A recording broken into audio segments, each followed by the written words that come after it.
following video clip contains strong language and has therefore been rated 18 plus by the YouTube NECCA. Viewer discretion is advised. سبحان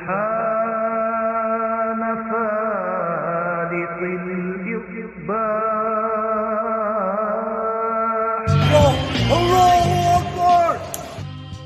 Ding dong. Hello? Yes, that's right, infidels. You found us here, channelattitude.com, Hameen Media Group, where you get the most real talk, the best reviews of all your favorite wrestling shows from AEW and WWE, Impact, and more, because we're going to break it all down with the best staff in professional wrestling at HMG. So you don't need to go anywhere else, because there's no 5 stars here. There's only $5 face slaps, infidel. Hello, Akbar! So sign up today, channelattitude.com, Hameen Media Group, and join the Hameen Army for the most real talk in professional wrestling. YOLO!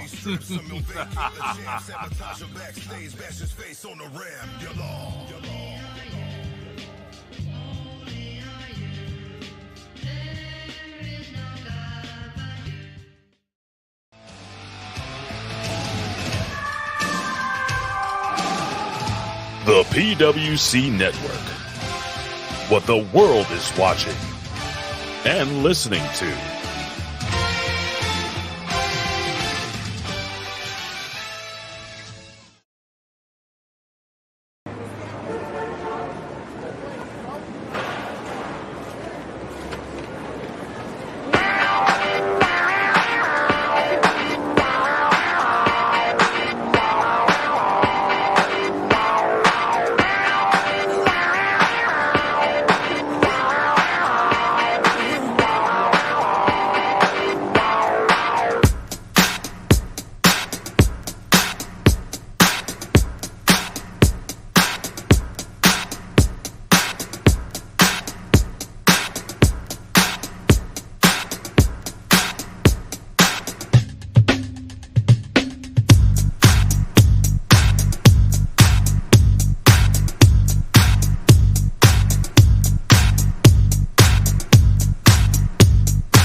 Hello everyone and welcome to the PWC Monday Night Machismo Late Edition.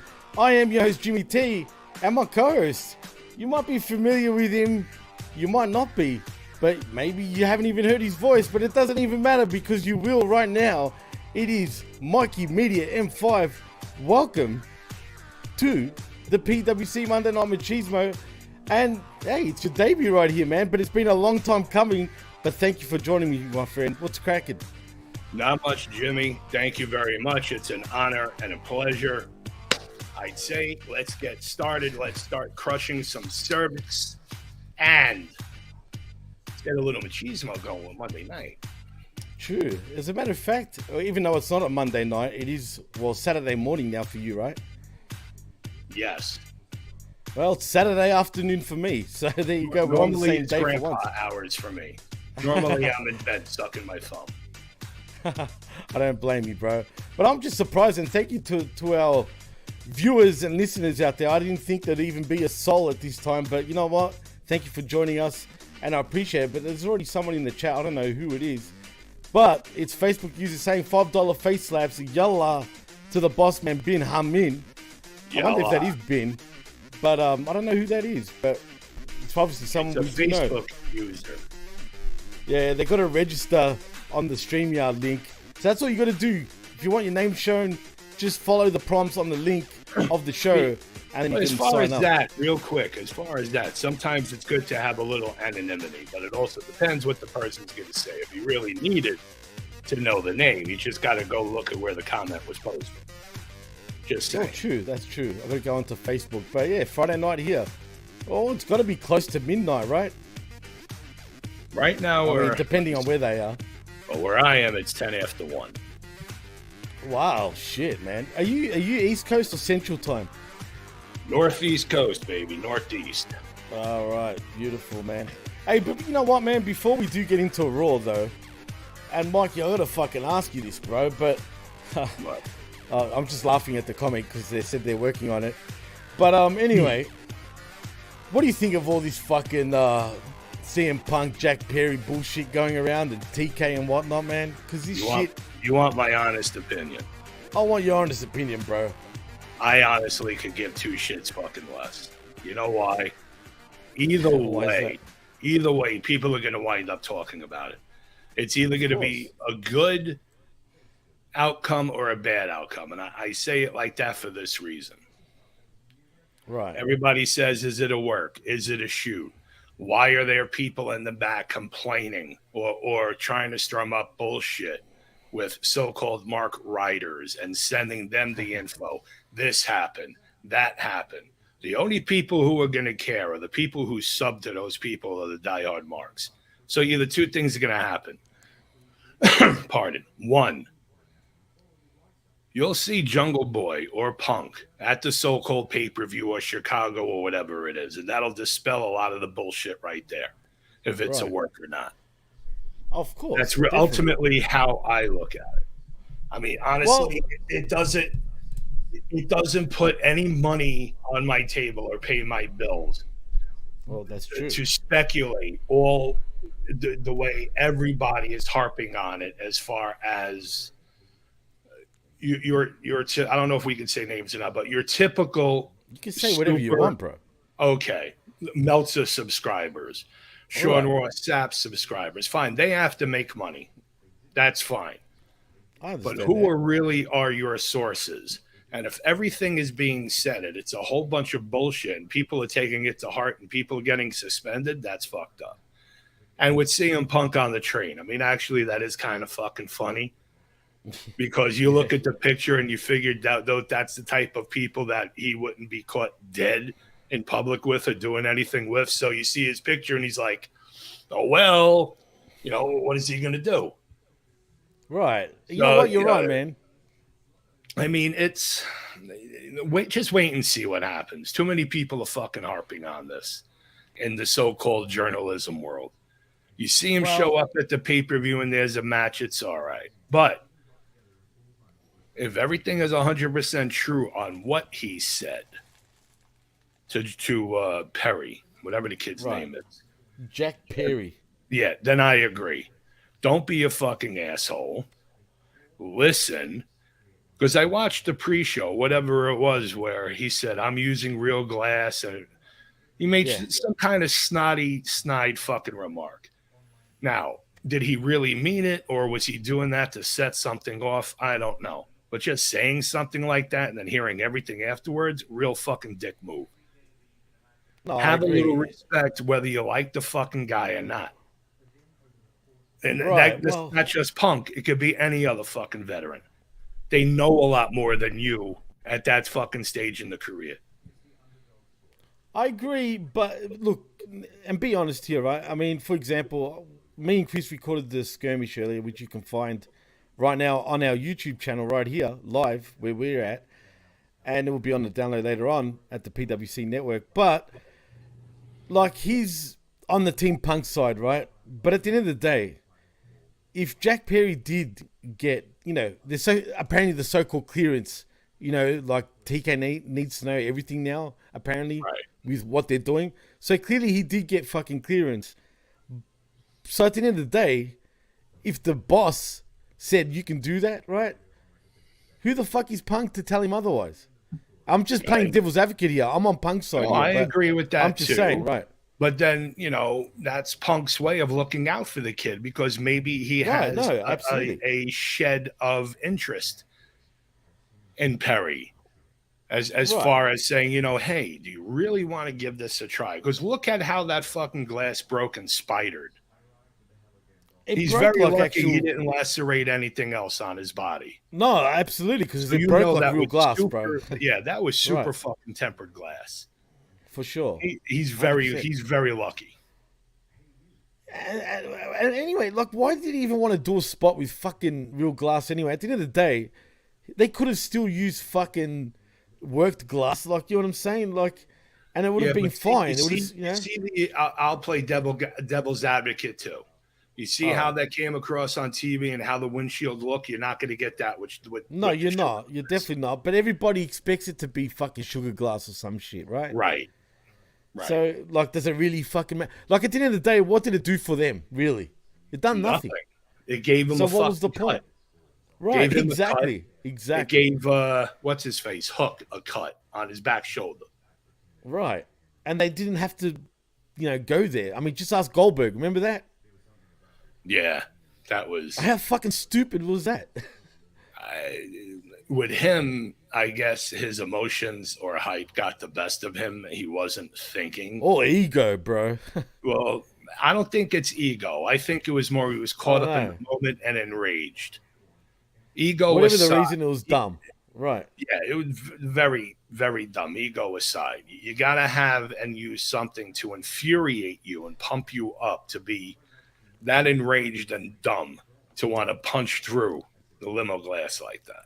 Fucking crazy. And not just that, he fucked his arm up and was out, with an injury for like 6 months. So what does that fucking tell you?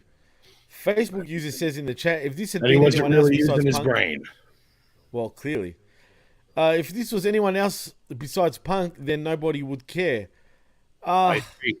I somewhat agree with that. Look, that's the juicy thing about AEW right now, unfortunately, because let's be real here, man. Dynamite fucking sucks balls and has been sucking balls for months right now, right? It just sucks. It's been like ever since the Couve era. It has. Like definitely. That. People don't want to. Before that, it was great. And people don't want to realize or understand. At that time, they lost half their friggin' roster. Half of the people that they signed and everybody that came by. It was all off of the inception of All In. Then it turned to garbage. What did you think about All In? I mean, what did you think of All In anyway? Did you think it was a good event or overrated? I liked the wrestling at the very first All In. As far as the type of matches, yeah, of course. Card, that was a much great better show than this so-called one at Wembley. This was thrown in by a long way too quick as a cash grab. That was about it, in my view. That was it. And they already announced they're going to be there again next year on the same fucking date, bro. And if All Out is going to be the same, then what the fuck is wrong with these fucking companies? I mean, as far as saying the date, I see nothing wrong with that. Look what WWF does. They announce things too, whether they're coming up quick or not. But yeah, but they don't do it a week fucking apart, dude. Never, not a week apart. Maybe he gets pay-per-views. Right. But I'm talking the next All In. I'm not saying, hey, I have a pay-per-view coming next week as well. Because he did those on the fly, as far as I understand. Which is bizarre, dude, because they never had no fucking build for All In. And they had time. I don't understand why they didn't build on the hype of Wembley, whoever won, and you know as well as I and everybody else who may be watching. He does things on a whim and a prayer. There's nothing scientifically proven that he actually thinks things out to book. No, he does things his own way. And we have Liz in the house. What's up, Liz? You're always up late, which is good. She says at the end of the day, if it's true, it's systematic issue in the locker room. Someone needs to grow a set, and they need to learn real consequences. It's true, Liz, but unfortunately, it seems like there's nobody to carry out that act of consequences. He's not. If he's not, who is going to? No other agents are. So what she's saying is somewhat correct. Well, I think the agents have given up, Mike. Do it. Everybody thought Paul White and Mark Henry were going to be some kind of agents who were going to line everybody up, put people in their place, show people how things are supposed to be. Well, that hasn't happened yet, has it? Well, Paul White has actually been known to not give advice to younger guys, man. I've actually heard other guys in wrestling, not just in AEW, but WWE, actually say that. But each to their own, I guess. He doesn't have to, and maybe he can't be fucked. No, he does not have to. Listen. He does Right. not have to, nor does any other agent there have to, technically. But But it would be damn nice if they fucking did. But in saying that, though, Mikey, there are guys that would say something like your Arn Andersons, your JRs, you know what I mean? Even maybe your Shivani's. But are they really your saying Demalenkos? You No, and I think- listen, wait. You and I behind these mics, we don't know. Because No, if they don't, are, of course not. nobody is saying that these people are actually back there agenting and taking control. The only thing we hear, or anybody may hear, is Orange Cassidy is agenting matches. That's what we Yeah, that's hear. crazy, bro. That's what we fucking- don't fucking need to hear. But like Facebook user says in the chat, nobody listens to the veterans, and that's my point. Right. I think at first they did actually give advice, but the fucking young punks just don't want to listen, right? They just don't give a fuck because to them, pro wrestling has changed, man. You know, you got to move with the times, and these guys, these agents, apparently haven't moved with the times. And they're listening to the wrong fucking people along the ride that they're taking on whatever promotion they're in. I've seen it first off. Can we blame the Cucamonga crew, or is that blown out of the water? Well, if you know what I mean? you know my stance on it, Jimmy. The PWC clique and Chikara for years. Wait, for PWC years. clique, not the PWC clique. You mean the PW PWG? sorry, Dude, I'm missing a couple of teeth in the front, so right now I'm like a bulldog. That's all right. only good Just get for it when clear. I'm with a woman. We're not part of the fucking Cowabunga crew, right? No. PWG and the Chikara crew. Right, For right, years, they have been friends. Of course, This is same all shit. their or that influence. Right. And what It does started Shikara with even Chikara. fucking mean, bro? I have no clue, but it What sort of started out fucking with name them. is that? Because don't forget, Cassidy was Fire Ant, Right. and a lot of other people there from Chikara went to PWG. G. The G, Okay. not the C. Yeah. So when Chikara was not as popular anymore, everybody gravitated towards Moved over to PWG. Yeah. They had more You're right. eyes on them. Started getting more so-called pay-per-view events. More eyes are on them. Then you have the Bucks Right. coming up. No matter what indie promotion they may have wrestled for, primarily they were known for PWG. So Yeah, get and that. as Generation Me in TNA. Well, that. But listen, how many people really remember them for that? I as being remember the him Bucks? clearly, bro. You and kid I you not, will, man. but nobody Yeah. else, if they're not interested in it, they're going to like Bucks as far as PWG more. That's the type Right, well, of that's what got him wrestling that popular in AEW the end. became. Right. That's No, the for type sure. of wrestling Meltzer also endorsed. Fucking crazy, So when bro, you have but- people like Meltzer, all the others, Brian Cage wrestling how he is there, the Bucks, what's his face, Cassidy, Kenny? well, Kenny, yeah, but after he had to come from New Japan. Right, I don't after he- consider him the same, exactly the same, even though people do sort of pigeonhole him into the same sort of Well, crew. I'm gonna pick. He- I will, because when he left WWE Developmental, he was not like this. So he went on the Indies for a bit. met After the that, Bucks eventually. and then he got called. He went PWG, and then I think New Japan, and then he formed his cleaner character. But then again, yeah, no, he was in what do you call it? Fucking what's that fucking joke promotion where Takeshita DDT. came from? DDT, that's it. That's Why where he did got you have his. to mention that. I know, bro, but I'm just gonna have to be honest. And hey, I don't know if you know this, right? But I'm really a Kenny mark, bro. He's Japan fucking shit. I love that character, bro. You know what I mean? This one here is just a dorky version of him. And the thing is, no one's really seen, the ones that don't really know him and have never seen the Japan shit, they don't understand why this guy gets all this hype. And I understand where Right. they're coming from because you don't. I feel his heel run was good in the AEW. That's been his best work. Everything It else has is just. been, Everything but else is nothing kind of will- garbage. nothing- But in nothing- ring, yes, but nothing will top his cleaner run. nah, the proper cleanup. But his in ring abilities are still top notch, though, dude. And they're still the same.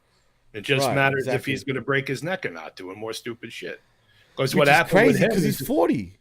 oh, what happened with him is the same as happened to me. The problem is he has the money for the prolotherapy shots. Yeah, no, you're right, man. But yeah, it is what it is. But yeah, AEW is just a weird fucking promotion, dude, and the way they do things, and like Liz said in the chat earlier, they need someone to fucking step up, man.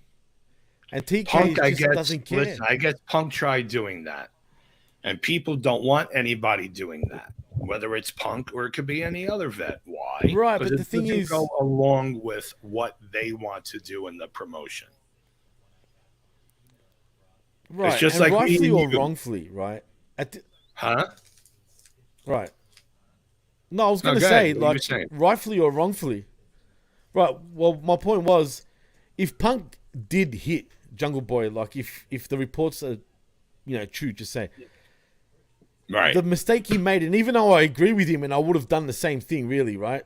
Knowing myself, the second you lay your fucking hand on anyone for that matter, it doesn't matter. Me and you could hate each other's guts, right? For example, and we worked at the same place. Just say you're gonna get people that you don't get along with. That's life, man.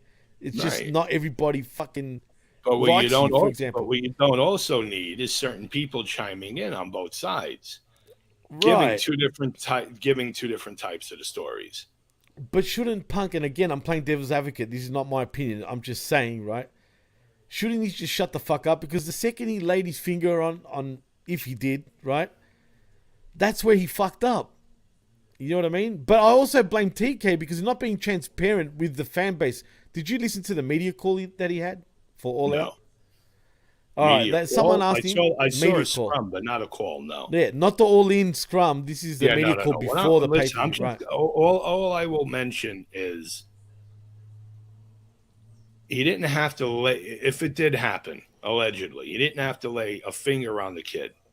Right. Go to Khan, say, and spill out everything that fucking happened, and then say, if nothing's done, then I'm going to do something if this shit continues. But if a hand was laid on him first, then yeah, by all means, slap the fucker around, whoever it is. Right, but there's no way. I can't see Jack Perry fucking going up to Punk and be like, yeah, motherfucker. Well, you know never what I mean? know. I just don't picture. Listen, you never. True, you I ne- could be listen, wrong. I could be You wrong. never know. Anybody could be an arrogant prick and have a set of balls. No matter if they're 7'1" or 5'9". It takes the wrong thing being said in their ear That's true, to but fucking boost them up. But even me, right now, if Jungle Boy fucking stepped up to me, no shit, I'd think I can kick his ass, bro. What's intimidating of him? Well, Nothing. Nobody. Pull him by that bitch hair, bro, and just Right, but nobody knows. Nobody knows who can actually be legit tough or not. But that's See what true I'm too. saying? I'm only judging here, and who am I to Right. judge? I'm just judging by the look of him. You know what I mean? Right. Understood. But it I don't takes know the guy. It takes the right things being said in somebody's ear to infuriate them to want to go up and start shit. Maybe that happened. We don't know. But too many people got involved afterwards saying what they think. But what was the actual media call? Well, basically, it was just a media call with TK only, right? To talk about All Out coming up, right? And anyway, one of the fucking dirt sheet guys asked him, and it's not with a live audience. It's basically everyone's on a fucking a call, like on a phone call, like on a Zoom call, and they ask him questions that way. But anyway, they asked him about Punk and what's going on in Jack Perry, and is he going to be suspended? Is he going to be at All Out and whatnot? And he basically said, I don't know. I don't know if he's going to be at All Out or not. We're still investigating, right?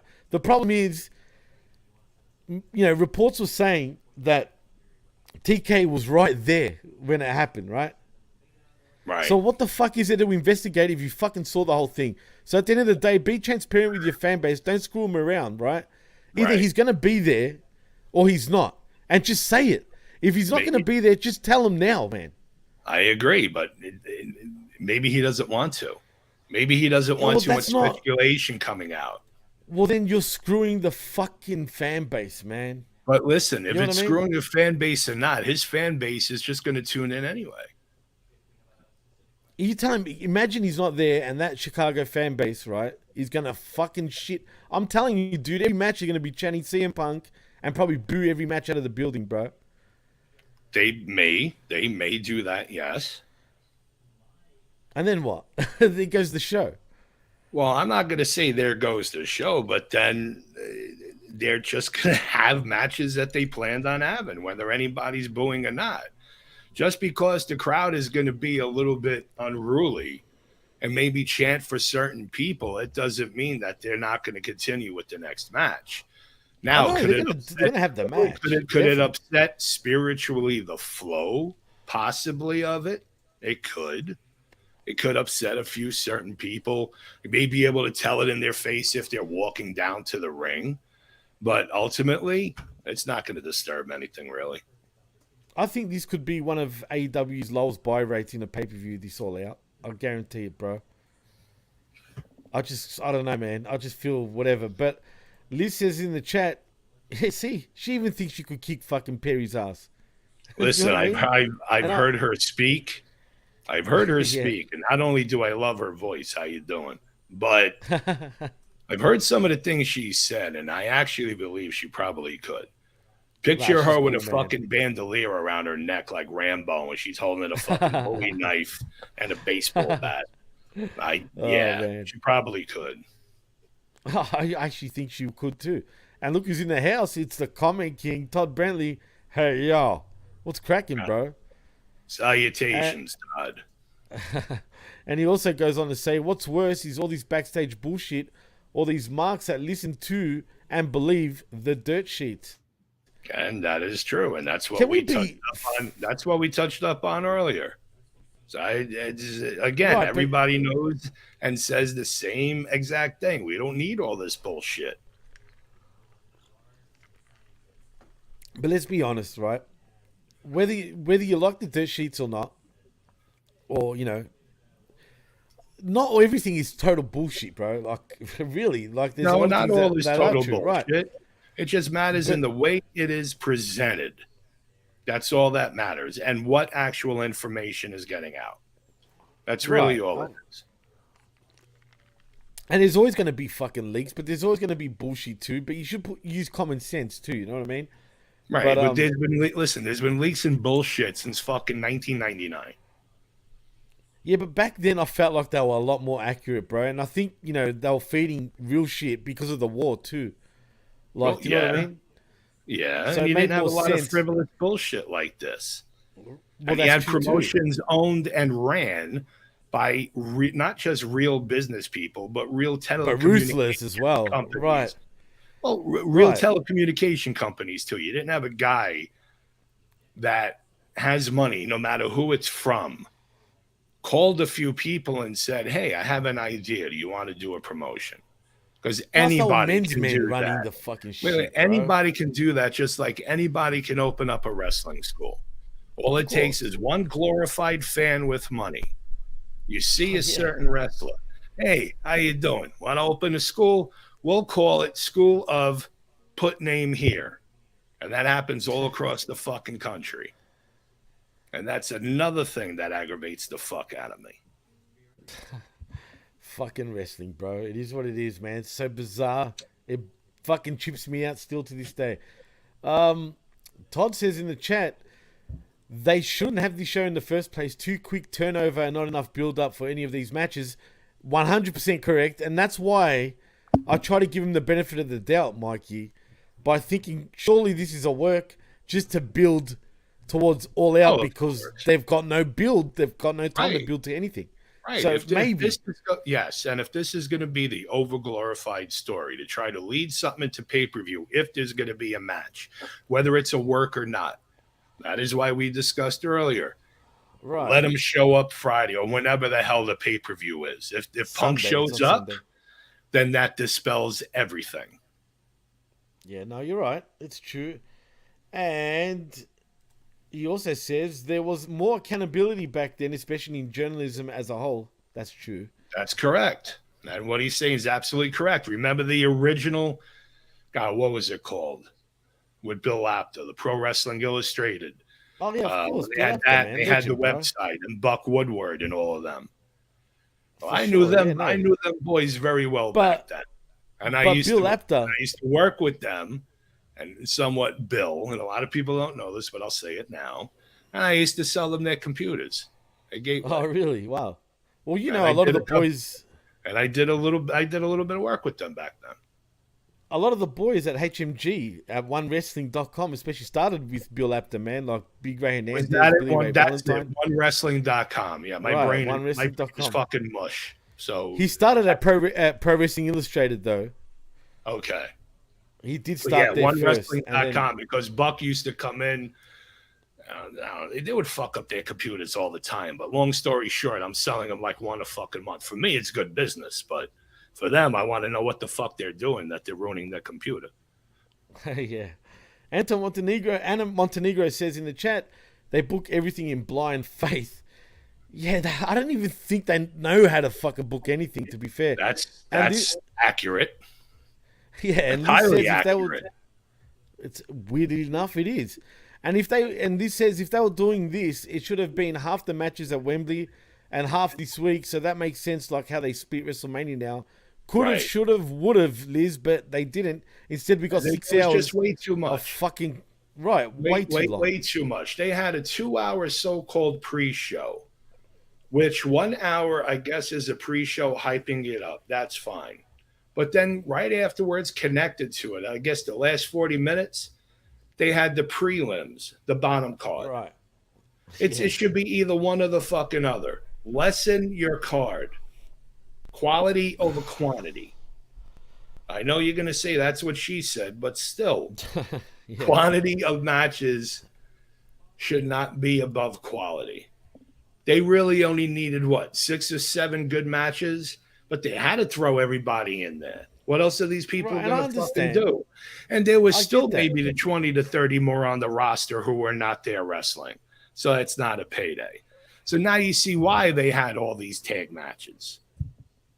One too many tag matches, though, man. You don't build a pay-per-view. Yeah, I mean, yeah. you don't do a pay-per-view like that, bro.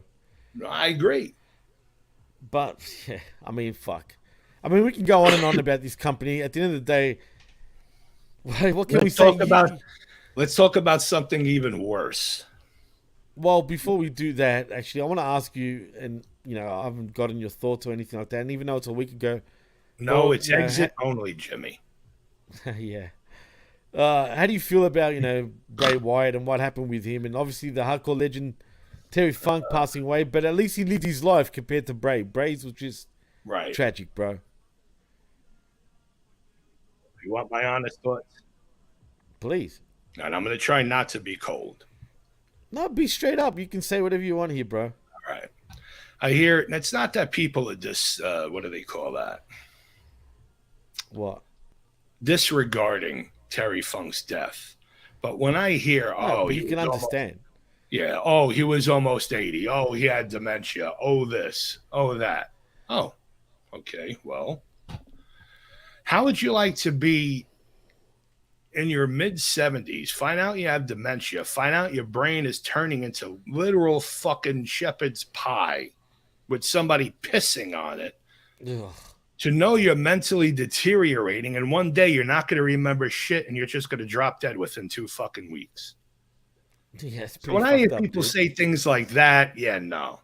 That, why? Because my aunt just went through the same fucking thing, except hers was because of nutrition. I Really? think a family member was a horrible fucking cook. So when somebody has dementia and Alzheimer's, things turn into taste, touch, smell, your senses.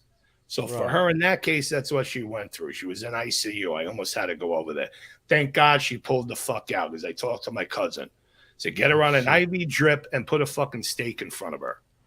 Oh, And she I don't felt want to laugh, better. but fuck. But her Well, brain, there you her go. fucking head was going too. Is starting to turn all mush. No shit. So imagine Terry Funk. Think he wanted to go like that? So, he No. was 79. He lived great life. Okay, he lived a great life. But the final fucking years, it was like he was playing tag, but there was nobody fucking there for him to catch. Yeah, but to be fair, man, you know, everybody's final years aren't really the greatest. Well, of course. But to say, he had dementia, but he lived a great life too. Yes, okay. But you're not understanding the final end of it. Nobody, when they have dementia, if they're realizing it, is, I got dementia, I'm happy. No, of course not. That's right. That's all I'm trying to Clearly, say. Right. So it's not like right. he lived fantastic until the very end. He had to know and realize his brain was mush. That's Dude, he all. probably suffers like 100% CTE, bro. Well, I'm sure that had a lot to do with it too. Either Alzheimer's or Alzheimer's, and what's the other thing I said? See, I'm adding towards the same fucking thing. I have 17 contusions. Dementia. Oh, yeah, Alzheimer's and dementia. Right. I got 17 contusions, so I'll probably be like that in 10 years too. No, So man, see, it just sucks. You see where I'm going with that? As far as Bray. I get you. But that's Bray, tragic. okay. Bray's one, comparing it is just Bray totally is- tragic, Bray's bro. was He died at tragic. 36.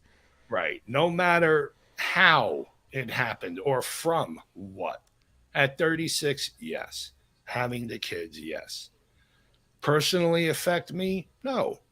Did not know him personally. Right. I know it. Right. Exactly. Just saying in general, no one from the television screen. However, I did have to hear for a few days how upset a certain family member of mine was in Florida. Why? Really? Well, yeah, there's a certain gym outside of Orlando where he used to Right. train. One of my best friends and his son would see him. I got plenty Apparently of he gets close pictures. to fans, bro. Yes, very close. Plenty of He's known for pictures that. of Bray and my friend Rob's kid. Okay. Right. But here's the other thing. Then I got to hear how he's upset because his best friend actually went to school with him. No shit. Brookdale, whatever the hell the town is called. He grew up in Florida, didn't he? I believe so. I'm pretty I sure. believe he did, so. right? I can't be quoted on that. Right. But yeah, so then his best friend went to school with him, knew him all that time. So I got to hear from that too. Luckily, it just started to die down. But, it's like what everybody says. You never know who it's going to affect and to what degree. And it was terrible. Nobody wants to die like that of a heart attack. I'm lucky I'm alive. I had a pulmonary embolism fucking July 3rd. I'm lucky I'm alive. So imagine him not being able to wake up and then the whole family. It's fucking terrible. That's the only thing I can really say.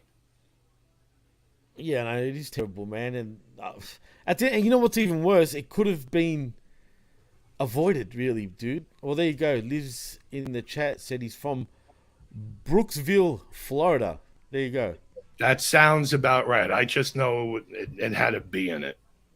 Right. Well, we Yeah, I got it believe right that's pretty right. much. So, thanks, Liz, for that, by the way. But what's sad is that it could have been avoided because apparently the doctors gave him a defibrillator. For whatever reason, he left it in the car. I guess he's being stubborn or in denial about it. He did give him one. I've heard that. Yeah, he did. But he didn't take it. Refused. Yeah, he left it in his car at the time, and basically he went to his wife to say, I'm going to go and nap for an hour. And he was in bed for an hour, and then she heard the alarm going off an hour later. And obviously he's not, it's not turning off. No shit, that's true.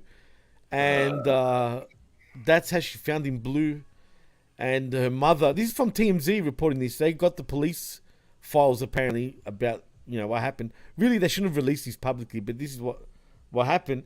And JoJo's mum was actually trying to give CPR to Bray. Obviously, JoJo would have been freaking out and been like... But what is to say that... What do they call it? What a D? Defibrillator? Oh, Machine defibrillator, thing? yeah. Jump Right. starter? Okay. Yep. What's to say with the amount of time that he was, I guess, presumably dead, that would have even jump-started him at that time? Or if they were to catch it 2 to 3 minutes later? Well, that's what Liz is actually alluding to. Oh, see, in the there chat you by go. saying- There you go. But you don't know if it would There have, you go. as in the defibrillator, I assume, right? If it would have worked and whatnot. Right. You don't know. It may or may not have. It depends on how severe he got hit with that fucking thing. But the thing And if is, his body wanted him to wake up. yeah, but the thing is, it would have helped, I guess. You know what I'm saying? Oh, it would have helped, but would have helped was one, the thing would have been right there, or number two, it would have been found a lot quicker than an hour later. That's really what would have helped the most. Never mind that, okay, it's out in the car. You have time frame. That's what it Well, was. If things To would be have happened, fair, we don't quicker, know. well, Right, we don't know for if he sure. went to Right, sleep and so died right there and there. So right. We're assuming. So let's Right. assume that this was to happen, and I guess his wife sees things a lot quicker. Oh shit, this is in the car. I'm gonna go get it. Like she knew she was in the car. She would probably have 4 to 7 minutes Right. before you can't revive the guy.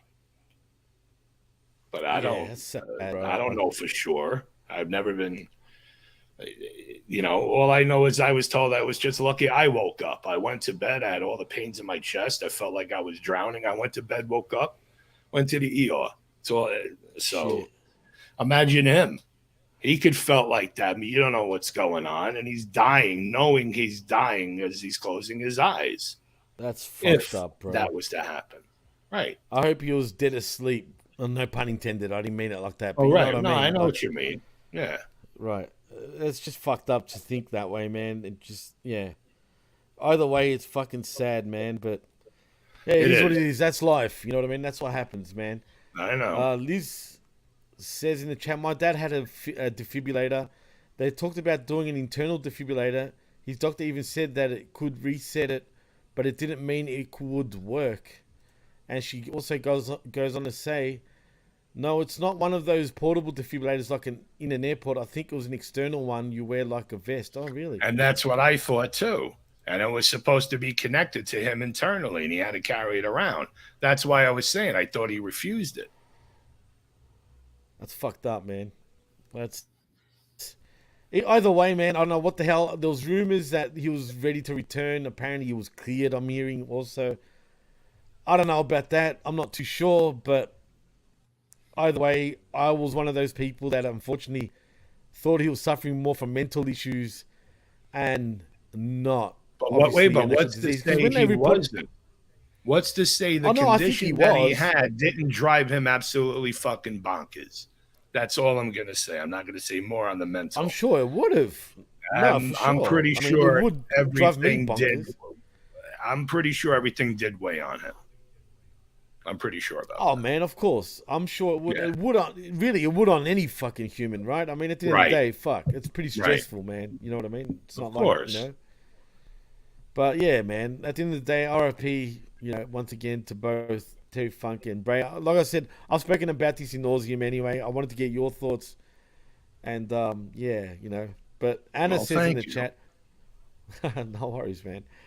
Anna says in the chat, he was mentally messed up after Brody Lee died. That's true also. And apparently he was in the room when he passed away at the hospital. He was one of the people, including Cody. It doesn't take that many mental triggers to fuck somebody up really bad.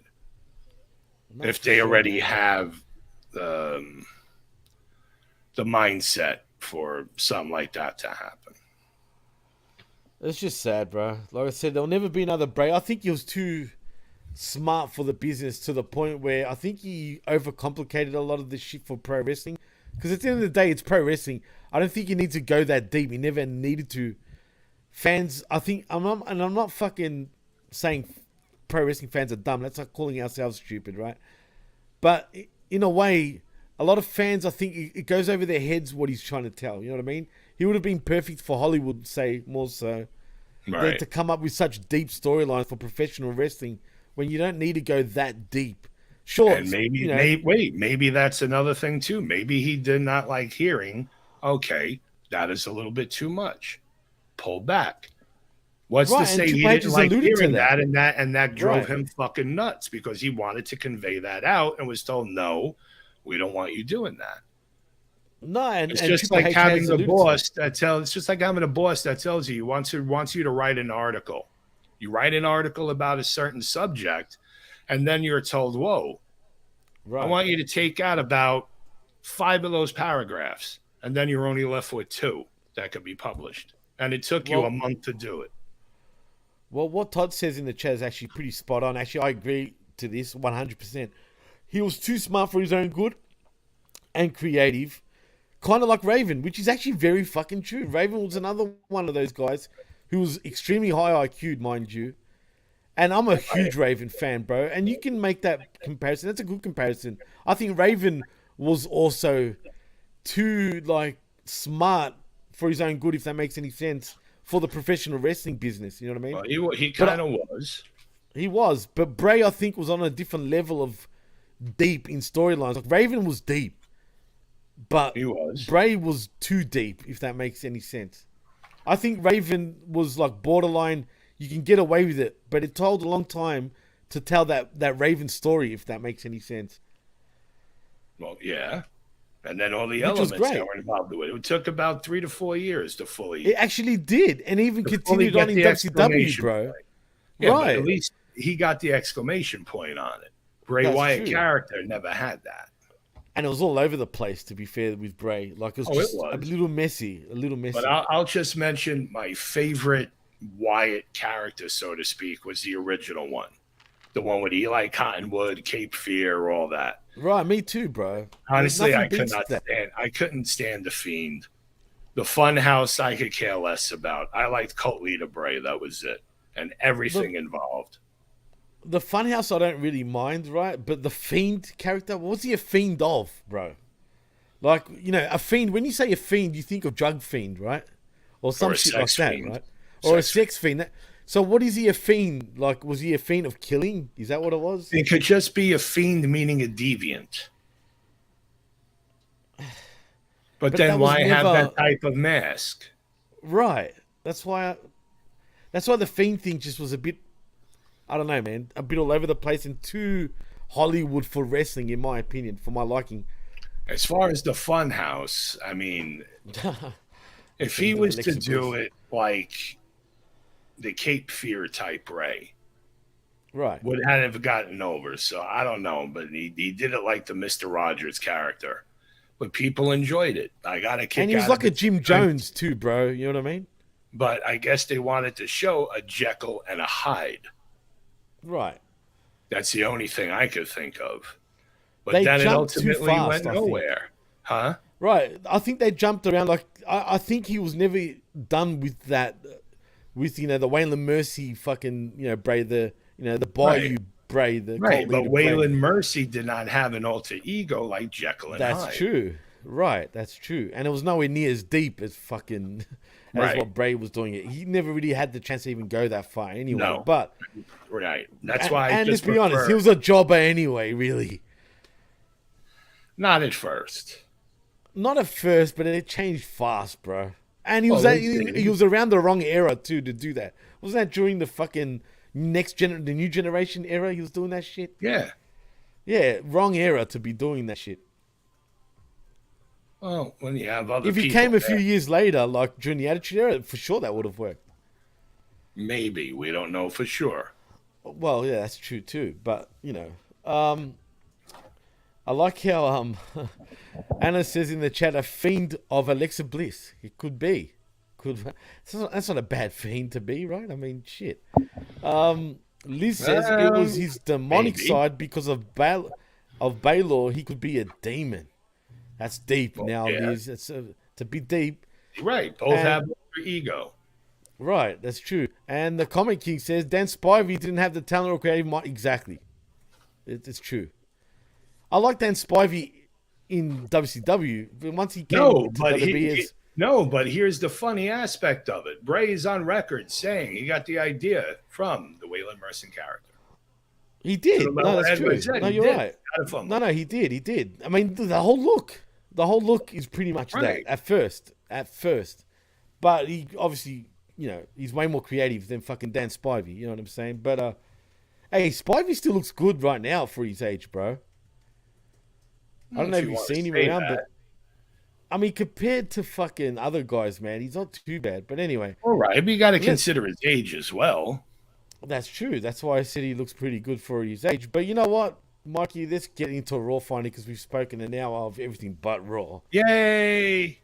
So let's get into Raw. But you know, I just felt like we had to discuss You got that it. shit at first All because right. a lot of people want to hear that. But let's get into a fucking reckless 3 hours of Raw Oh, joy. And you know what? Are we coming from your neck of the woods with this, I believe?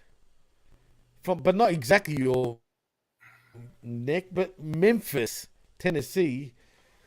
Which is about and six we're or coming for 7 Raw, hours of it. Monday Night Raw. And we start off,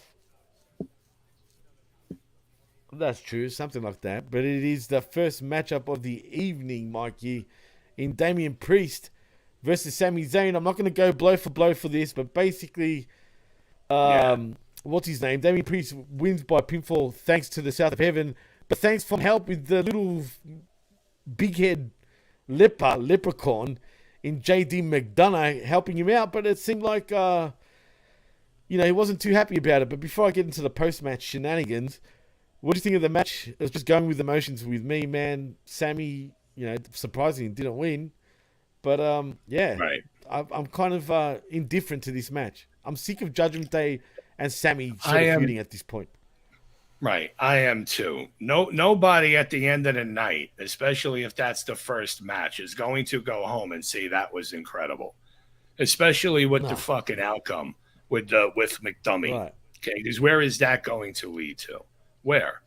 Unless it's going to lead to a fucking tag team match with McDummy and Finn breaking off and apart from Judgment Day and starting a program. Well, like a Splinter Cell. Could be that. It could be that, but I see Finn breaking away from Judgment Day. It should have happened already. They started planting seeds with the stupid Money in the Bank shit. Right, but I feel like they were coming into their own at one point. Like now, at first everybody hated us. I mean, hated them, not us. Well, but eventually, I know. No, I don't even know why I fucking said that. That somehow came out weird. But it happens. It's live. We're live, pal. But in all seriousness, though, I've started to dig them in a way, bro. Like at first I couldn't stand them, but now I kind of like them. Dig who? Judgment Day. Fuck them. They're nothing. They're not too bad. Seriously, they're fucking nothing. They were thrown together on a fucking whim. I know that. I said at first it sucked, but eventually... And it still sucks. It's not that bad, but, that's just me. It's not that good either.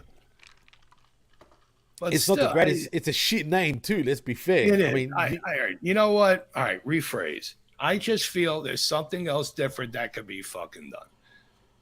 Get rid of what's his face, the Irish guy. Get rid of Balor. There's a lot of Irish guys now. Well, get Balor and McDummy together. Have them break away. Start a feud. Start a feud. Obviously, it's going to have to be with Dum Dum and the tall Puerto Rican guy. Punishment Martinez? Yeah.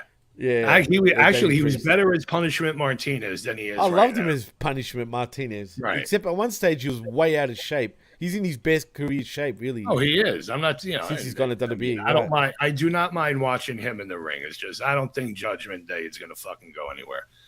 Are they really going to push him like it's the second coming of fucking Roman and then have everybody have a backlash? Well, that's what everybody probably thinks and feels.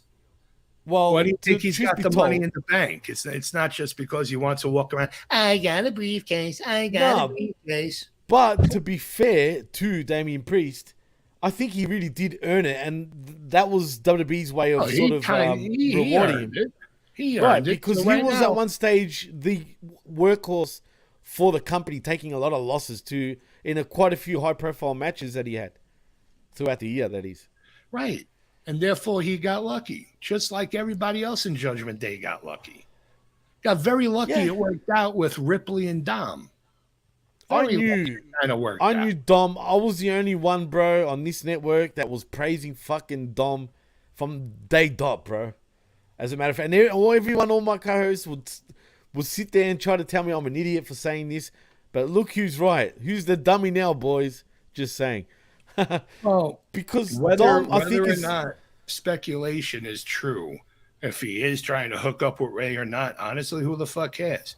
If it's going to put eyes on the program and Buddy Murphy's going to act all jealous, let him. Let him. Yeah, no, he looks like a clown by acting that way, man. You're Well, gonna let feel him. threatened by a fucking kid, pretty much. But the irony, Mikey, is that Dom is actually older than Rhea. Did you know that? No, because I Well, don't. now you do. Well, They're only months apart, right? I think they're both 26. oh, then that's bro, but all right. like, You're making me think there's doesn't years. matter though. Doesn't matter. He's still older than fucking Rhea. I find it funny though. By 2 or 3 months. Who gives a shit? I'm just saying, bro. I'm just pointing No, it out. I know. I'm pointing just it out. for me. I don't care. And Buddy Murphy is I know, I probably don't care older either. than her. Buddy She Murphy's probably is. older than her. But ultimately, years for older. the past few months, if you notice, they did make it seem like Balor was going to split apart. So I'm all for it. Nah, all right, I Break don't them really up. give a fuck. I'm indifferent. Have the but two whatever, Irish yeah. guys versus the two guys that are left in Judgment Day. Do it. Now start out with a regular match and have a tornado tag. Then they could do a Hell in a Cell. Well, You can have Dark. post-match, You can have Dark Martinez if you want to debut him like that. Come out Dark against Martini. the Demon. Who? Well, Dark Martini, I said. Like, the I fucking kind of drink. need about 5 of those after fucking watching Raw. Yeah, it's weird because I thought this was kind of bad compared to the last couple of weeks. But anyway, Damien Priest, though, post-match, as McDonough slides in, I said Priest wins. He slides in the ring and raises Priest's hand, but Damien's not having it. McDummy. Oh, yeah, sorry. McDummy. And, Yes. Like dummy. Yeah. And he shoves him. Yeah, exactly. And he shoves him down and tells him to stay out of his business. As JD turns around to Kevin Owens and Sami Zayn, who beat him down, then hit him with a stunner and a haluva kick, and that's that. That's the end of that little fucking thing. And I'm kind of bored of this shit every week that they keep doing, but because it feels like it's leading to nowhere with Sami and Kevin. To be honest, It is. they're kind of just there, and it's doing nothing. But they for 'em. had right, and they had to. Why? Because I guess Owens was out for a while, so it wasn't much that they could do. They had to drag things along. Yeah, but I still feel like this is still lazy booking on behalf of Sami and Kevin. That is Yes, not so Yes. much with Judgment Day. They're still doing their thing, whatever they're trying with. right. it, They're but- gonna They're gonna do the thing no matter what. They're gonna do what they're told. Right, exactly. Well, anyway, we come back from commercial. We see Drew McIntyre is hanging out backstage with Akira Tozawa, as Tozawa tells him he looks great and leaves. And then Matt Riddle. Did I say Matt Riddle? Matt Riddle rolls up, and Drew turns the paper he's holding around to reveal a picture of him photoshopped into green bro trunks. Riddle then babbles about the importance of matching gear and says he wants to scout New Day versus Viking Raiders at ringside with hot dogs and haggis. Really? Anyway, Drew Tell they've says been he's onto fucking something. eating that. I know, bro. Anyway, Drew continues on saying he's onto something and he wants to see the Vikings get beaten. And that's the end of it. And I feel bad for Drew because you could tell he's just not feeling this shit, but he's just doing it because he has to. Oh, you could But, see it as soon as the camera fucking turned to him from having it on Tozawa's face. But what I want to know is how is Tozawa getting more fucking tanned and dark like that every fucking week? And he's a Japanese guy. He looks fucking a burnt orange. Wait. Before we continue. Wait, Liz, are you saying that Dom is younger than fucking... I read that it was the other way around. Yes, That's and odd. that's what I thought. Oh, no shit, man. I saw different dates. It could have been wrong. Obviously, it was wrong. No shit, 97? The fuck, man? And that Rhea That's is weird. supposed I've gotta to say. Rhea's got her birthday on my birthday. We both share the same birthday, weird enough. nah, but Rhea and what's his face Murphy are I guess they're at the point they're going to be engaged or something. They are what I engaged. That's read. true. Good for them. But I will say that You know Rhea why? and Dom fucking flirt a lot, though. Why is You that? know what? I don't give a fuck. You know why? Because at the end of the day, she's making a fat fucking paycheck. Whatever he's doing in AEW, that's on him.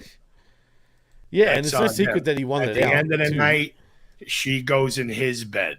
So what Maybe Buddy not every night. is putting on social media is true or not, whatever he's saying. Don't Yeah, but matter. he needs to shut the fuck up, bro. Like, come on, That's bro. the You're gonna point fucking I was making. That's the point I was Right. making. she's still walking into his bedroom or his front door or his car door, or whatever the hell he's doing. She's still attached to him. Fucking It's like, why be angry? Flaunt it around. Shut your fucking mouth. Fucking spank my ass and call me Charlie. Fucking Lizzie's right. 97. Fucking hell, bro. I said it was a different date, and I was surprised too. But yeah, thank you for the correction. Wow. Todd says Matt Riddle because he's mid. I liked Matt Riddle at first, right? But right now, he's definitely fucking. It could be Matt Griddle too, because he's always fucking toasted. Matt Drizzle. Well, that's a different. He's gonna be like Matt Drizzle is with the porn star. Yeah, for sure. There's his porn name right there. Oh god. I mean, look, man. If he's having fun and shit, who am I to fucking judge, man? You know what I mean? I don't give a shit who he's with. That's it, man. You can go and he's bang with his a porn rats. star. Oh, he was high as fuck. Oh, he banged an OnlyFans. Fuck. So what do you think a guy his age, his status is supposed to do? What do you think? I mean, if he's single and ready to mingle now, so things don't always have to appear in tabloids. You don't have to always do shit to attract attention to you or the limelight. But somebody like him, what do you expect? He's gonna watch fucking ballet on TV and touch his nipples. No, he's gonna want to bang a fucking a porn star. Each to their own, man. If you can, why not? Fuck. I mean, at the end of the day, man. Well, at the end of the day, you know what cracks me up about him, dude? He would kick most people's asses, man. He was a fucking damn good MMA fighter too, bro. I remember him in UFC. Even before UFC. He was good, bro. I only knew him from UFC. He fucking was. So don't let his fucking bro and dude fool you, because that's him, dude. That's how he is in real life, too, you know? Yes. Well, yes and no. Now, yes. When Monster Factory... Dude, he got fired from UFC because of his fucking, personality. Yeah, but it's and the weed, too. Yes, but Jimmy, it's over-accentuated in the WWE. Of course it is. When Monster Factory, or when he was involved, it was bro, and he was a stoner. But it wasn't to the level it is in WWE. Why? Because WWE's allowing him to do it. Of course. If you go and watch some of WWE shorts where they ask Riddle questions, he is so. I don't know if I should say the word, but it's called chinky eye. You're stoned out of your gourd, and you're like, that's how he looked and sounded while he was trying to answer a question. I'm always fucking, you know me, I'm always stoned too, Yeah. right? But I don't fucking act like that. I think I'm pretty switched on, generally fucking, you know. Right, but if you go and look at it, there's you know, plenty of examples out there. You could see him right on YouTube. He's stoned out of his gourd, squinted-eyed and all. And you could barely make out what he's saying. Just like Violent J. Hold on, let me say. Just like Violent J on the fucking NWA pay-per-view on night one. Stoned out of his gourd, all mush-mouthed. You couldn't understand what the hell he was saying. That should not have happened. About the clowns, bro. I would have slapped him in back of the fucking head with a tire iron. Are you a fucking? Are you one of those? Are you one of the insane clown posse motherfuckers? What do they call them again? The fans. Well, it's Violent J. He was with the Juggalos, bro. The Juggalos, bro. Yeah, but this had nothing. Yeah, the insane clown posse. This had nothing to do with Juggalo ICP or anything. This is nothing. But he's ICP. But anyway, this was just NWA with the clowns and Violent J. For you to see, you know what I'm understand. Should not be that fucking high. Be there and cut a promo. I agree. And if you are going to be that high, at least fucking know how to perform while you're like that. Jeez. Anyway, Liz says, then don't be married and have kids. Just saying. That's the typical woman thing to say, but you're totally right. Well, I mean, he did cheat on his wife, I'm pretty sure, bro. As part of his responsibility aspect, yes. Right. But I've heard stories that his wife was pretty, I don't want to say abusive, but kind of was. Like, she would hit him, apparently, and shit like that, but I don't know what's true. Well, that's when aggressive. We don't know that for sure or not, but if a woman is the aggressor, I don't know. Right, but women can be aggressors in Of course. relationships, whether it's physical Absolutely. or mental. That's when he Right. needs to have the balls, put down the joint, and go tell somebody, tell some entity, whether it's a therapist or the local authorities, what the fuck is Therapist. going on. He probably thinks there's nothing wrong with him, but I don't know what this and what is in the inner workings of his fried brain. well, that's true too. But anyway, fuck Riddle and his doodle, because we move on, shall we? Because next we see Becky Lynch is shown stretching backstage, and then we go to another break. Not sure why we fucking had to see her stretching, but it is what it is. But the next segment is my favorite, actually, Mike, because this is too fucking good. I mean, seriously, we hear the LA Knight music, babies get thrown in the air at first, only to get disappointed and see the fucking Miz in a thin disguise as LA Knight. Anyway, he makes his entrance, he gets on the mic, he says he's got his tough guy voice on. Well, his tough guy voice on. And he's dangerous. He's a dangerous man and gets caught in a catchphrase loop saying, I mean, what? I mean, what? I mean, yeah. I mean, yeah. I mean, yeah. That fucking made me laugh when he was on that, yeah, fucking loop. I was on the floor. I'm not going to lie. I was cracking up laughing. I've seen this segment over and over again during the week because it was that good. But anyway, I enjoyed that. That dude, was Miz one is of the best. segments I was actually awake for and didn't start Bro. dozing off. If you didn't laugh to him going, I mean, yeah, I mean, yeah, I mean, yeah, and then he's like, what? And then when he was going to say, and that's the bottom, and he's like, oh, no, sorry, what? Not what, sorry, he said, yeah, because it's the same shit. But anyway, If you remember, that's what The Rock used to do when he first started out. what? He didn't say, yeah. Oh, not necessarily the yeah, but he used to do other wrestlers' catchphrases. Well, Jabroni. say, no, is no, no, one. no, no. Jabroni, yeah. And then go to the next one. Jabroni, he got off fucking Iron Sheik. That's a fact. It was Iron Sheik that first started saying, I fuck you in the ass, Jabroni. Yeah, like, Right, but I'm not talking about label. I'm not talking about labeling a person. I'm talking catchphrase. right. Well, yeah, but it's still it was still a trademark of his, you know what I'm saying? Yes, yeah.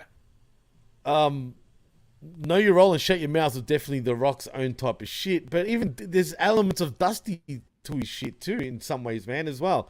Right. And I'm talking about The Rock, not fucking LA Knight. LA Knight is a fucking throwback to, see, for me, I thought he was a real Austin ripoff at first. I didn't think The Rock until people started pointing out, but to me, I heard Austin all the way. Like the yeah is definitely the new what chant, and it will be in the future. Believe me on that, 100%.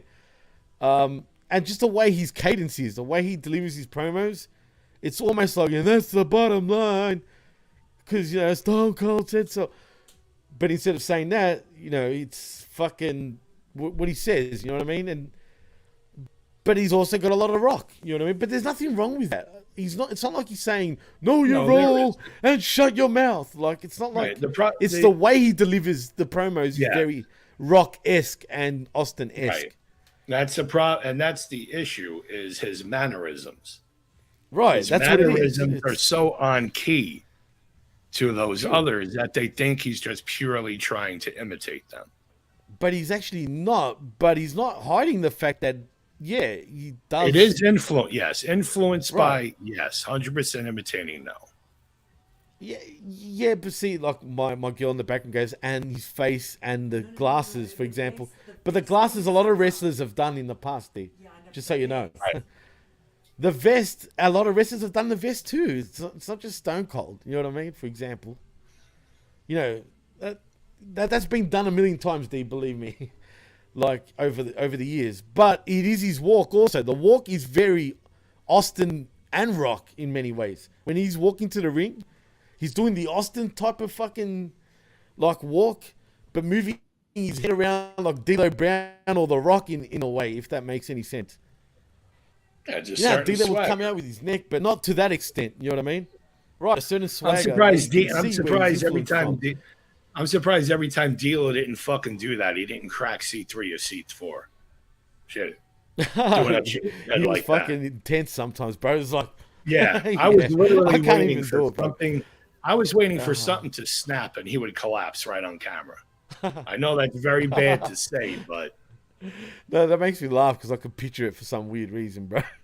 Like him just blah blah blah blah and blah. You know what I mean? Like takes it's 6 not funny, pounds but of it's funny. force. 6 pounds of force. Boy. And there goes It's C4. not much. Not much, bro. It's true, man. But sometimes he was intense. That's true, man. Hey, I think D'Lo was very fucking low key underrated, dude. Yeah, he was.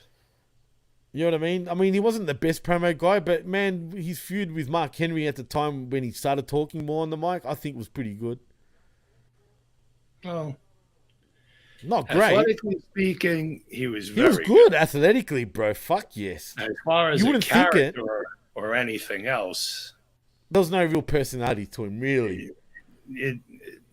I wouldn't much say it's personality. Well, no, maybe Like, it is what was he, bro? Really? What? Like, you can't identify. Like, who was he, really? There was nothing. Listen, there's nothing that will make us leap out of our seats and say we remember this about D'Lo Brown. The only one thing we could say that about. Wait. The only one thing we could say that about it. It didn't happen with D'Lo Brown. It's just that his name was attached to it. Was when DX imitated the Nation.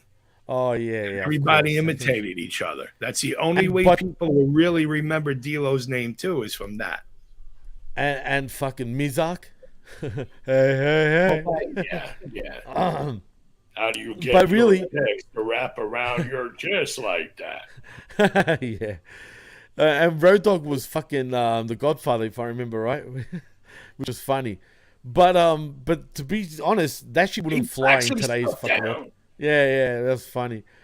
Oh man, and this says you walked out of the fucking room? Really? I don't blame her. I almost would have fell asleep. Come on. This was the best segment. But anyway, let me continue on with The Miz.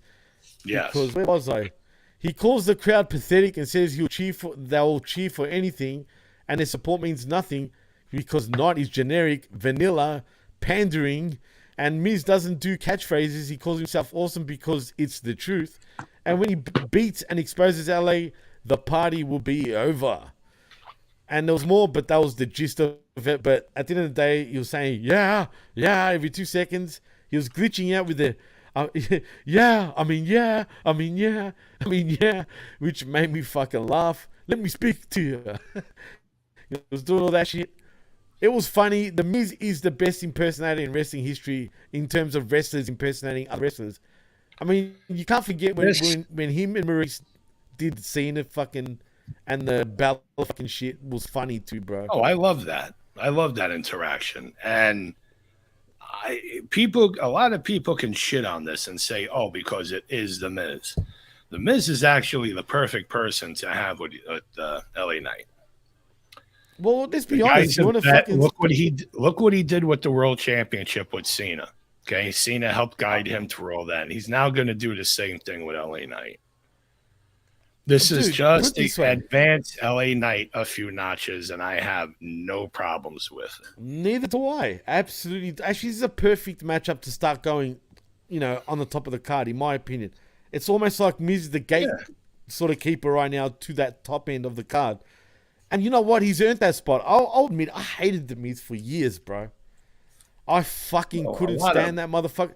A lot of people did, but here's what you got to realize. You really think he cares what anybody says? Why?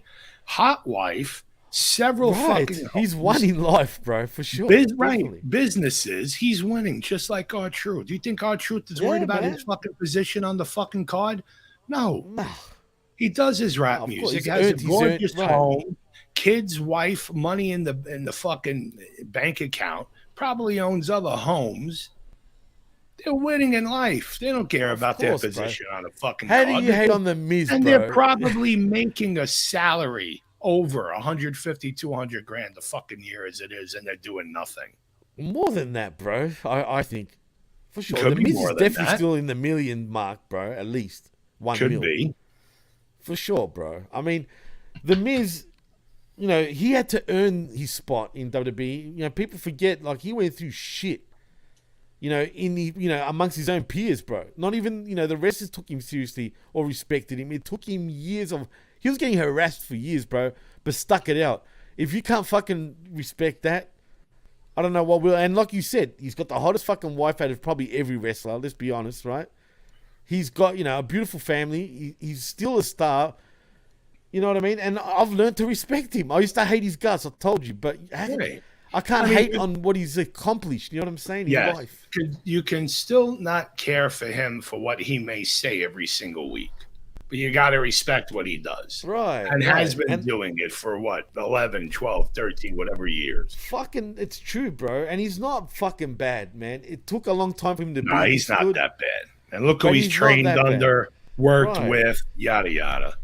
Just because he came from fucking a reality show and fucking Tough Enough doesn't mean he fucking, Yes, and he did. That's where he got his unwarranted heat. Right. Well, yes, and he did through Tough Enough, just like a lot of others did. But look where he is now in all that amount of time. Look who he trained under. Look who he worked with. And let's be honest, he's probably the biggest success story from Tough Enough when you think about it, right? Pretty much, yeah. And then maybe Maven would be number 2. No one else really touches them two. I'd say Miz over Maven. Oh, way over Maven. Maven didn't last nowhere near, obviously, as long as the Miz. Even the ones that we had from the last 3 Tough Enoughs. Oh, yeah, like what's his name? Fucking. Right now. They're nowhere. The only one that could have, you could say Boogeyman also kind of succeeded from there. He wasn't a winner. Even though it was a cup of coffee. Right, but winners. Still.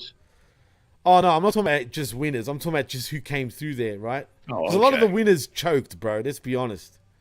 Yeah. You know what I mean? Look at Luchasaurus. Didn't he win one? I'm pretty sure he did. No, I don't think he won, no. Well, he was close to winning one. He may have been one of the almost runner-up people or whatever. He wound up, in NXT?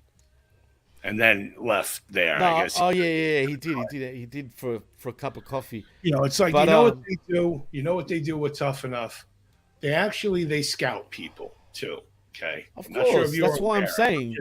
No shit, that's why others made it, too. Yeah, two friends of mine had the opportunity to try to be on there. Because with one of my friends, it happened with Ricky Steamboat. Friend of mine wrestling around in my area. Steamboat did appearances and kind of like my friend. Right. So whether he put in a word and I have no idea, but I just know my friend got a call and it was for whoever the people were repping Tough Enough. So they ask you to send in media, a promo, whatever the hell it is, selling yourself. All right. I guess they liked it. He got a call. Long story short, he was supposed to be on the one that was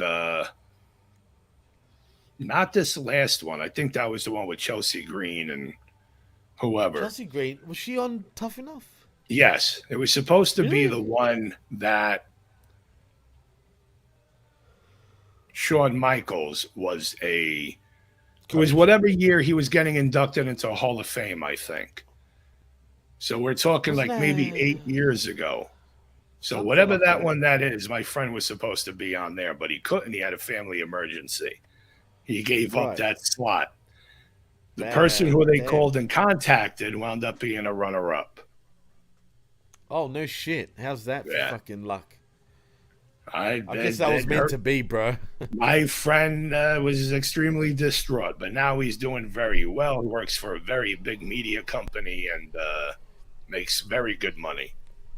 Well, another one that could have been and would have been a success story if it wasn't for the bullshit that happening in his life was Velveteen Dream. Yeah, but he fucked that up.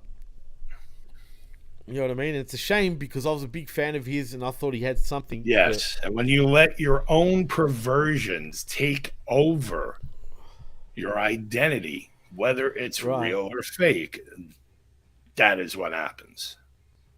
Oh, well, fucking, you don't fucking do weird shit online, whether you're guilty or not. Right. And you don't exploit those perversions. Right, especially whether they're good or bad. I mean, perversions are supposed to be bad, okay? But whatever they are, do shit to get you in that situation. You got to have a little bit of control. But a lot of them are And not common taught this. sense, bro. But they shouldn't. But the thing is, it's just common sense, dude. Even you and I And would it's know not that. a lot of, and this goes back to what we discussed earlier. There was nobody there to take them by the hand and say, no, no, no, no, you don't But do these that. motherfuckers are adults too, bro. They should know better. You know what I mean? I think Enzo was the one that got screwed, though. I feel bad for Enzo. I think Well, he Enzo kind of legitimately- did because it was a he said, she said scenario. And at that time, things were extremely hot with that Me Too movement. Right, but also he didn't help himself. I think that was an excuse for WWE to get rid of him anyway, dude, because of his mouth. It could have been. It could have been. And I could see them capitalizing on with that. Yeah. I can see that.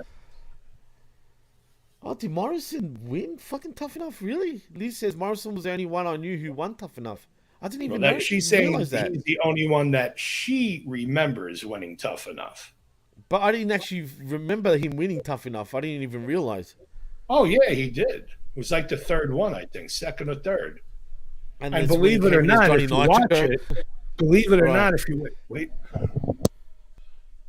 Sorry. Believe it or not, No, if you you're right. watch it, he even said he really wasn't a fan of pro wrestling, didn't really have a clue. He just joined us. He thought it would be fun.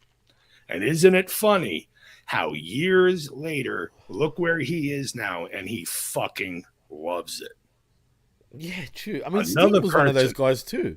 Two other people were like that, whether you like their careers or not, was Sting Yeah, Sting and was Lex another one. Luger. And Warrior.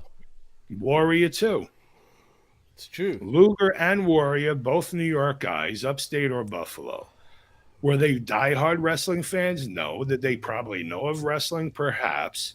They did know of it, but they didn't give a fuck about it. Right. Yeah, they didn't give a fuck, but they got into it. Why? Right. It was something Money. athletically to do, It was and money. the money was good. Yeah, I mean, And that you was don't the have to be same a with fan. Sting. Right. He had somebody run his gyms, and then that was it. But Sting, how He I grew to feel, love the business in the end. You know what I mean? who Sting? Yeah, he did. Sting, but right. I'm Go tell not me, going to what do you talk feel? about Sting anymore because then I'll say something personal and I'll go off. That's all right. By all means. Now you can't leave us hanging, bro. You got to tell us this story now. Nah, it's Ah, come on. Don't do that to the listeners, bro, and the viewers. because then the person who, well, I don't have to name names, but because the Right. person who told this to me, I don't want to put on the spot because, You don't have to mention names, bro. all right, let's just say when you're crying, not crying, but you have a reputation of being a very spiritually great person. Are you talking about Sting now? Yes. Hey, don't forget, he was a fucking douchebag before he turned to Christianity and became a born again Christian. Also, Oh, I'm That's a fully, fact. I'm fully aware. So whether this so-called highly elevated in religion individual, okay, is supposed to be morally a great person, then you're taking advantage of somebody who you know, call, and think of as a supermark. yeah. And A you're lot of wrestlers taking used to do that, advantage for $30,000 for an appearance. Oh, And you're Well- not even going to go out and wrestle, really. You really Was he a don't even star have at this point? tendencies of doing autographs. And you're really not going to shake many people's hand at a certain event that happened in New Jersey last year. Then, yeah, it's going to Okay, well. sit in a lot of people's mouths and piss them the fuck off. personally, I've met Sting. Actually, And I've I met Sting. prove everything 100% no, maybe 50%. But I Right. kind of do trust the source that told me because I've known this source for almost And we're not talking about pasta sauce, right? no pasta sauce, no, and not a dirt sheet market source. Either. I'm fucking with you, bro. This is a person I'm very close with back in the Northeast, Right. and broke with, and yeah. So damn, when you bro. have stuff like that going on, that's fucked up. I met Sting back in 2000. So shit, going 23 years ago. Here's the autographs. Funny enough, I don't know if you can see them. There's one too. The second one, it's funny because I've met him on the street because this is when WCW came down and they done Nitro fucking tapings in my neck of the woods and Thunder tapings at the time. And I went in 2000. I know. Think about it, because that was the worst year for WCW. You know what I mean? And it was it was the beginning of the end. Right. Excuse me. But anyway, I met Sting on the street. Everyone was shit scared to approach him. For some reason, I went for it. I didn't mark out. Sting was never one of my favorites, man. Even a Surfer Sting. But You my shouldn't friend, be afraid. He's a normal human being. right? That's how I look at it too, bro. Worst thing anybody could tell you is go screw off, get away. No shit, bro. That's facts, man. But you know what I find funny, and now that I look back on it, the heels were always healing me up, though, dude. They will avoid me. They'll fucking run away. I didn't think of it then, but now that I think back on it now, it was just the heels that were acting that way. The baby faces were always more than happy to talk. Like, Booker T was my best experience meeting a wrestler, though. He was like just a joy, bro. Like, I've said this story before on the show. I'll say it another time. I can't be bothered getting back into it now, but put it this way.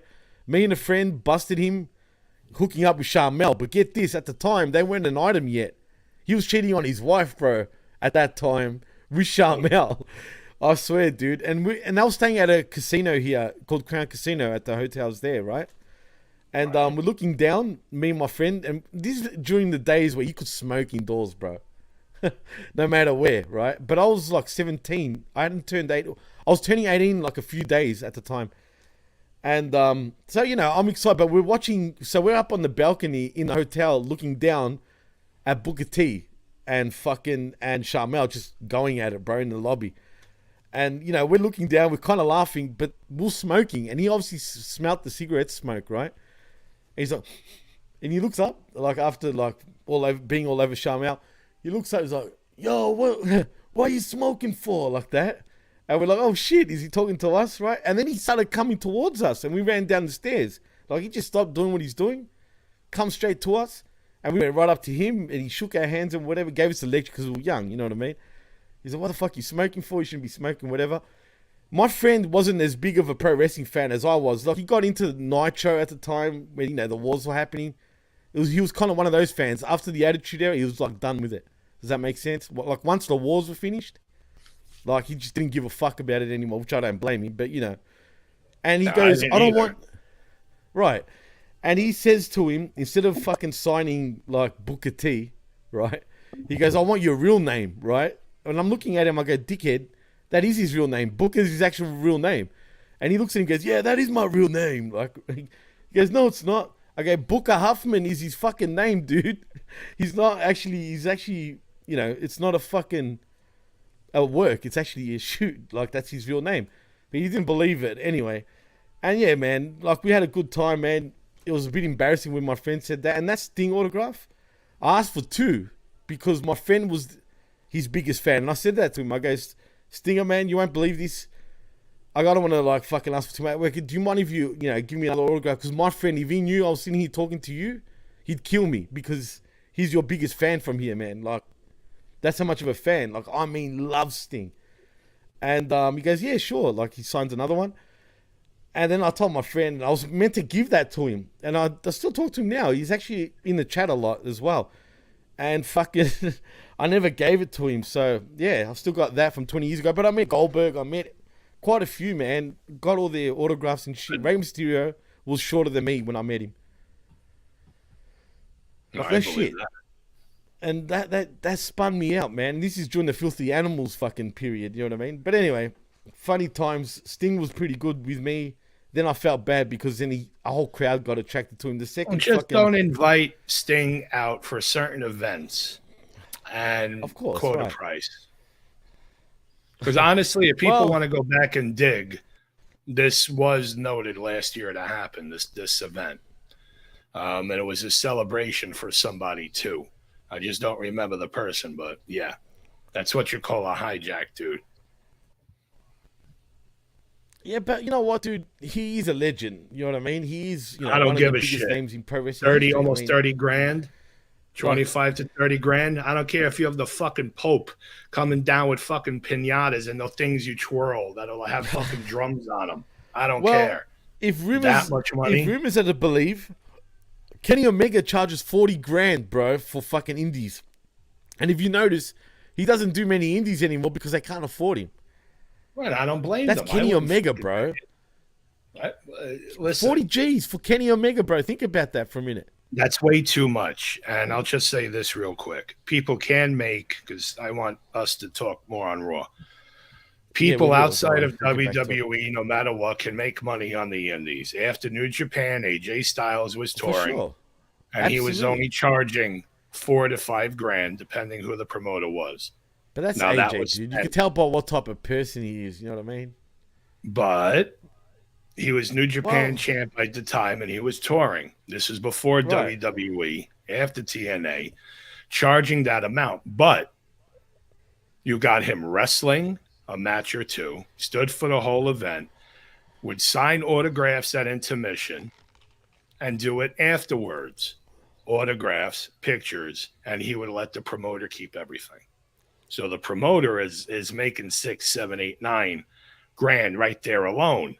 If people are Right. getting autos, pictures, let's say four to 500 people in attendance, you're making bank. So it could be done. But 40 fucking grand, that's robbery. That's because he he's a nice guy, bro. He probably feels like, fuck, I can't charge these people like such and such. You know what I mean? Well, no, you don't want to. But whether he's a nice guy or not is a different story, and that's a story for another day. I've already told you that story. Well, that's true. Yeah. Well, anyway, it is what it is, man. But fucking, each to their own, I guess. But, that's a shit go too. That's true. Anyway, Right. let's move on back to Raw, shall we, Mikey? Because Yes. next we see another matchup. It is the New Day in Kofi Kingston and Xavier Woods versus the fucking Viking Raiders in Eric and Ivar.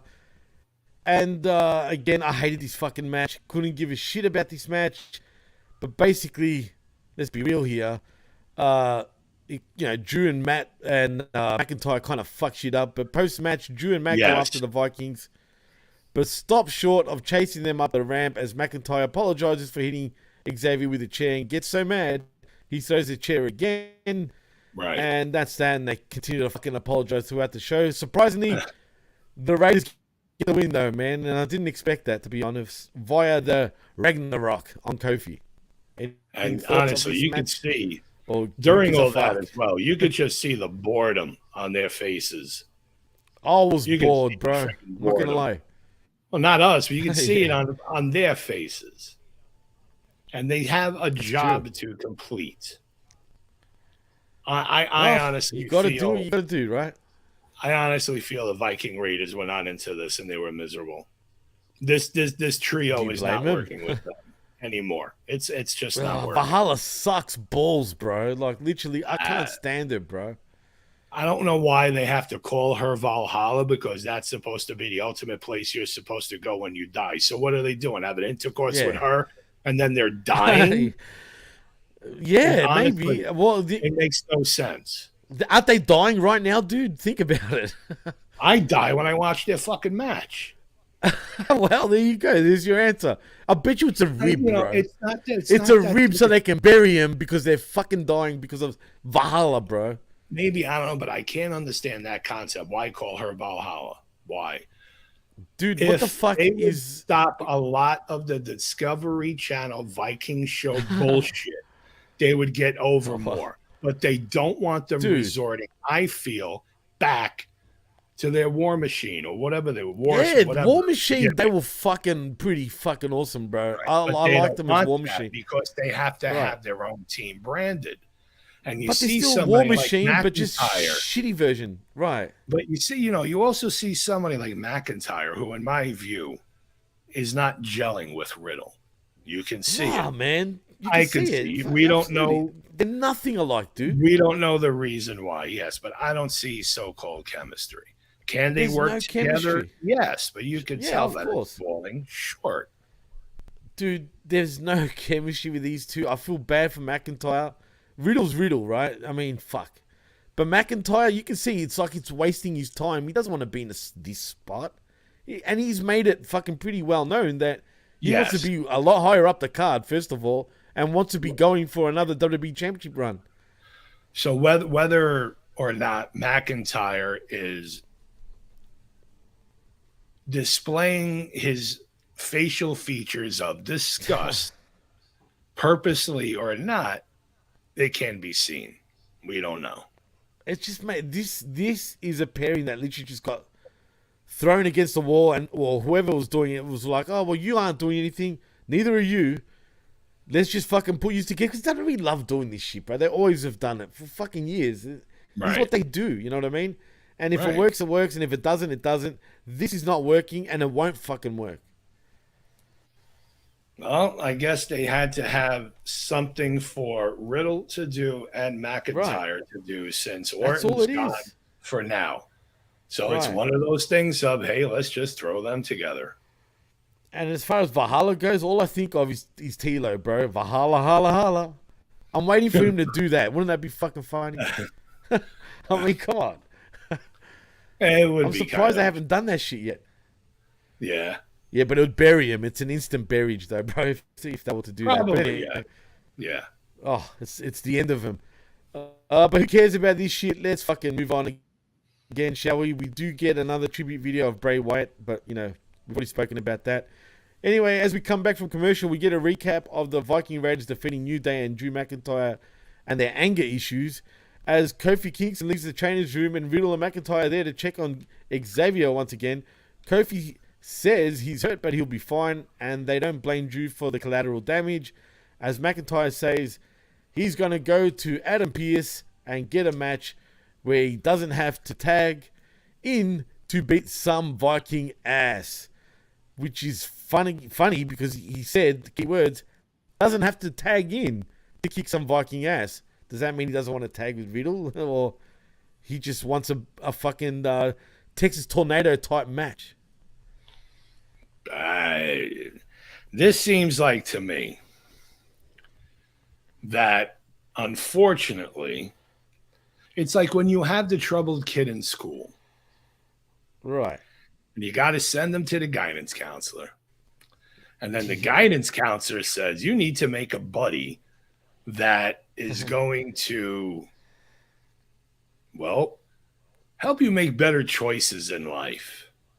Drew McIntyre is that buddy. Chat, funny enough, but yeah. Huh? Well, Liz said the same thing. Liz says in the chat, but you wonder if it's because they don't trust Riddle on his own, so Drew got babysitter duty.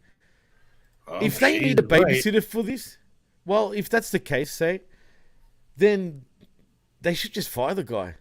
I actually think he's close to getting fucking released at one stage.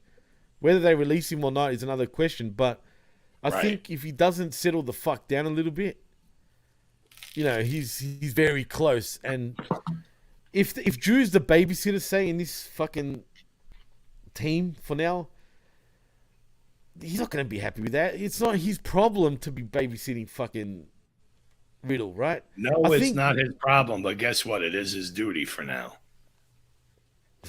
Gotta do it. It's not going to do what? You gotta do what they tell you.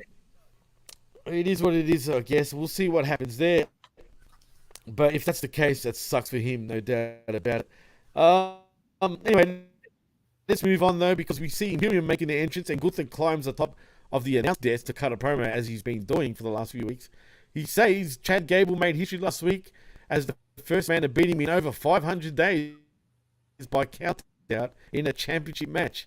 So in reality, he won nothing because Gunther is still standing here as your Intercontinental Heavyweight Champion.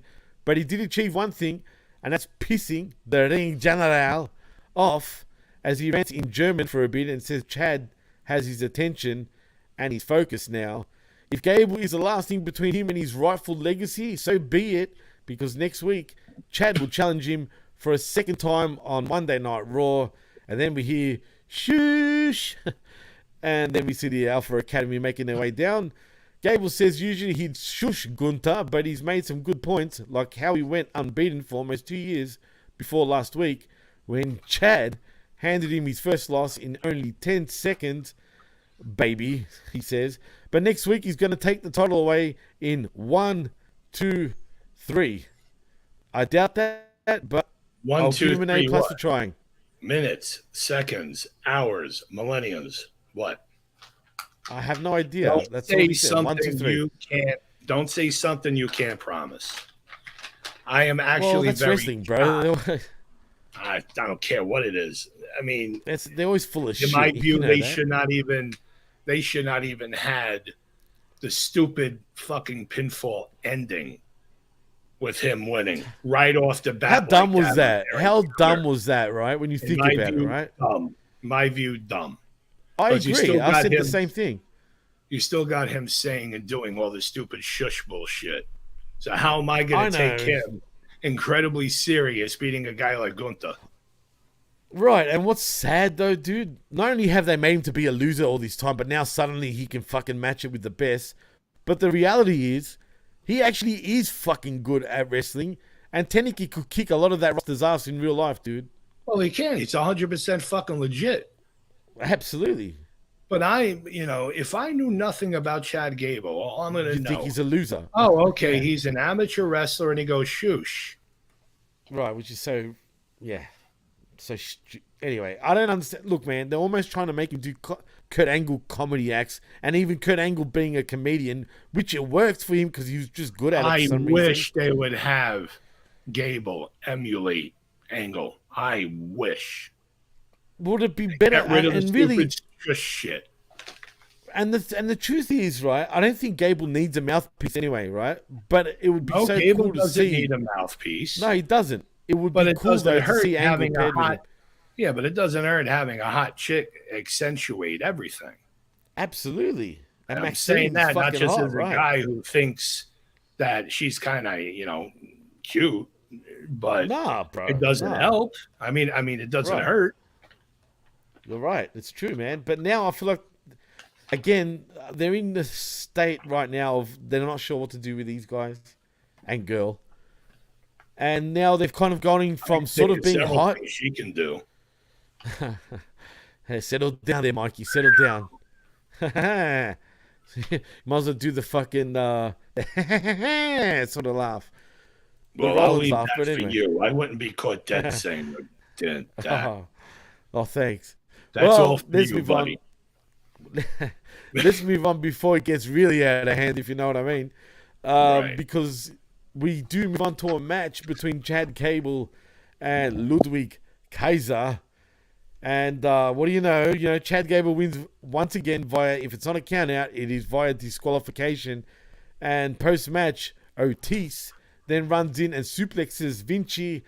And then he does a stinger splash as Imperium get the better of him. And then Gunther comes down, powerbomb attempt, but Gable reverses it into an ankle lock. And Kaiser and Vinci get on him. And the Ring General throws him aside and powerbombs Chad with the abandon. And that's that. Any to run home anymore about this segment? Does Gable have a fighting chance? Probably not. Yeah, he does. He does. Or do Why? you think Because they'll they're gonna- swerve us? Swerve? No. Fighting chance? Yes. Because Of course, they're going to make it. There's going to be near falls. You're going to think there's a possibility. That's it. But we all know that's Am not I going to happen. going But to they're going to try believe- to make you think that. Am I going to believe in it and the scenario? Oh, absolutely not. Absolutely not. And that's what sucks. But that's their fault. I mean, that's the way they build shit. That's the yeah. way they do shit. And that's that, man. But it Because is then what it are you is. going to do with what's his face, the chubby guy? Otis? Yeah, what are you going to do with Otis? He I mean, They he were- just they loves were- the fat, greasy, motherfucking funny guys. though. they Let's be real. were alluding, I guess, with him getting with the woman. All right, Right, and he was meant to join the Maximum Male Models originally. and we see where that went. Which I'm happy Right, it that went nowhere. garbage. I'm happy it's fucking gone. You're not a fan of Marseille? I'm not a fan of any of that shit. But do I want to see people lose their roles or a position where they work? No. But that What are was they doing really- now? Nothing. That was really fucking stupid. But as far as Otis, what are they going to do with him? They're not doing anything with him. All the focus is on Gable. So why not turn them back into what they wanted to a while back and alluded to it? The Team Angle-like team. But does Otis fit that mold? Yes. You think? Oh yeah. Dude, look, they had Jordan. They had Jordan and Gable. And then they Yeah, but ran Jordan with that is in stupid great thing. shape, though, dude. So fucking what? The aesthetics are different. That makes more sense, though, Oh, as a team aesthetics, angle my type of fat deal. ass and the hernia hanging off of me. Bullshit. Jeez, that hurt you. Wow. Listen, you could do things with Otis too, whether it be the Otis is talented. I'm not saying he's not talented, bro. and it could be But- a comic relief type thing too. Gable, But see, always that's the had- problem. Well, let me But finish. that's the issue. I'm not It talking, shouldn't be that. I'm not All talking right. slapstick comedy like Chris fucking Farley. I hope not. No. An RIP to him, but still. Certain things, certain predicaments where Chad Gable's like, oh shit, I gotta interject. And it helps him to win a match. Anything. I mean, I don't fucking know. Okay. But Mikey, Neither do haven't I we seen wanna this? know. But haven't we seen this already too long with these two guys, man? Can't we get something a little more serious for once? I feel we're not going to. Unfortunately, you're probably right, which is sad, but It is sad. Guy with Gable's credentials, and you have him going around Shoosh to sell some shirts. isn't that fucking bizarre? He must have been doing that in the back and popping the boys, and someone fucking heard it and be like, "You're gonna fucking, that's fucking funny. You're gonna fucking use that now as part of your gimmick," and there you have it. What's to say you're not correct? That's Yeah. the scary part. That's what's weird, dude. But then what are they going to do with the Dupree girl? What are they going to do with her? Nothing. She's not really doing anything. She's just I don't know there if for she the can eye wrestle. candy. And She's she's just great like- eye candy. But can Oh, she no, wrestle? yeah, and she's great eye candy. But there's only so this- much you could do for that unless you have her jumping up and down and holding a fucking charmed lollipop in her mouth. Well, I mean, how does I fucking, wouldn't what's her mind name? seeing that at all as a red-blooded Wow. fucking guy, but I mean, is that all that could be done? Well, I don't know, but that's the $1 million question. But the truth is, how does fucking, what's her name, that the Comic King's in love with, fucking, sorry, Todd, but it's true. What's her name again? Dana Brooke. Yeah, Dana Dana Schnook, right? Dana Schnook. How the fuck does she still have a job? Think about that. I'm not going to say what I feel. You know fucking damn well why she's still got a I've job. said man. it. I've said it or mentioned it plenty of times. I don't think this is the right avenue for me to. And you know, she's got no shame, dude. I mean, we saw her fucking, going after Batista publicly, bro. It's true. You know what? I'm not going to be the one on here to downgrade. I'm just I'm not going to downgrading her. I'm just stating facts, dude. I know, but I'm not going to really do that right now. Everybody runs into pitfalls in their career. So I will Right, just but- mention that, unfortunately, these are pitfalls that are causing lots of tides. But Hey, I know The past someone has told ever- me that's in ever- the business, bro, about some of these girls and what they've done to get onto the main roster. I'm not going to mention names, but I'm just saying.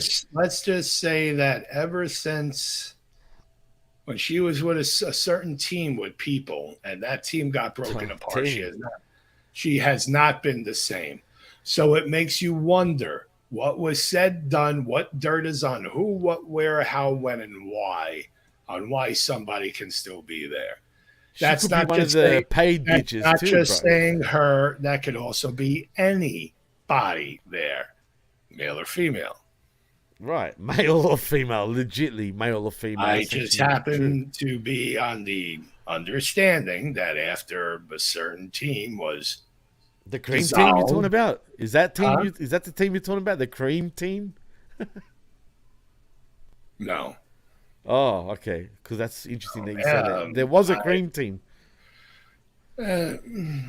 That's it's true though. let's just say she was shown with this certain person on that ride along show. You could see the Oh, chemistry. really? You can see the No. chemistry with those two people. Ever since that and that team dissolved, whatever angle they were doing, everything from there went downhill. You can Not see when it. she was the 24/7 champ and during that time. like, Progression without through truth the and shit. years, progression through the next 2 years after that, you could see it. And that's what's Wait. leading- Are you alluding to the last group that she was part of, like Without Truth and Reggie? Before that. What was the group she was with before that? I can't Go remember. watch Ride. I'm not naming names. Oh, come Go on, bro. watch Ride Along, and you will see who she was with. Is very close with that person. Were they a tag team? This group? They were a tandem. A tandem. From You have NXT to originally? watch that episode of Ride Along. Oh, fucking. That's all I'm gonna say. I'm not gonna Can't be tell the me, one, motherfucker. say a lot of shit, but do that after the stream. Oh, man, if I remember. But anyway, we nearly finished, I'm surprised. I'll actually, remind you. Because, yeah. Well, as we come back from commercial after that match, the last matchup, we see Seth freaking Rollins making his entrance and welcomes the crowd to Monday Night Rollins, baby. The way he talks, he says it's been a long week and he'll keep it short and sweet. It wasn't really that short and sweet though. As Shinsuke Nakamura to give him what he wants right here and right now, and if he's got more mind games or mean things to say, he can Shinsuke on down this aisle and say them to his face. And when Nakamura doesn't answer, he goads him to come down and hear the people sing his song as the fans continue going, come on, say it with me, Mikey. Come on, bro. No, I will Jesus. not do that. How I am dare you? sorry. I am How sorry. dare you I not will do it? not go. No. There you go. Got him. I won't do that. Oh, come on, bro. You can sit there forever doing it. It's fun. I Trust just me. did gotta, it, Jimmy. You got to embrace you see the it, dude. humor? Did you see the irony in what I did? I just did it, Jimmy. What else more do you want from me? Dude, I want more of the, whoa. There you go. No, because I don't even care enough about Shitsuke for this. This is the Shitsuke. Did you call him Shitsuke? Yes, this is the Shitsuke we're getting now that we should have gotten when he first came to WWE. Actually, you're right. Wait, one more time? Okay. I agree with you, really, because you're right. That's the Shinsuke we should have gotten. And this is the Shinsuke very loosely based off his Japanese Shinsuke. Well, that's what I was going to say. Instead, we got Wacky Jappy Shinsuke. Wow. Just like we're getting Wacky Jappy EO. Yeah. We I don't like need that. to have, It's we weird. don't need to Right. have them like that. We don't need to. Nah, that's true. Wacky Jappy, it's just so wrong, bro. But Oh, you're Japanese? dude, that's what it is. I know, but you're racist. You've won the Olympic the racist Olympics, Mikey. Well done on your debut, bro, on the PWC Network. Yes, I am declared racist. Thank you. You're declared racist. That's it. Serious. So we don't. You don't speak Japan, bro. No, I just like the food. That's it. I don't. I only like California rolls, and I'm talking about tuna with No, rice. I like good Japanese food, and I don't like them to fucking Bro, steam it, they eat turning it into fucking rubber. Yuck.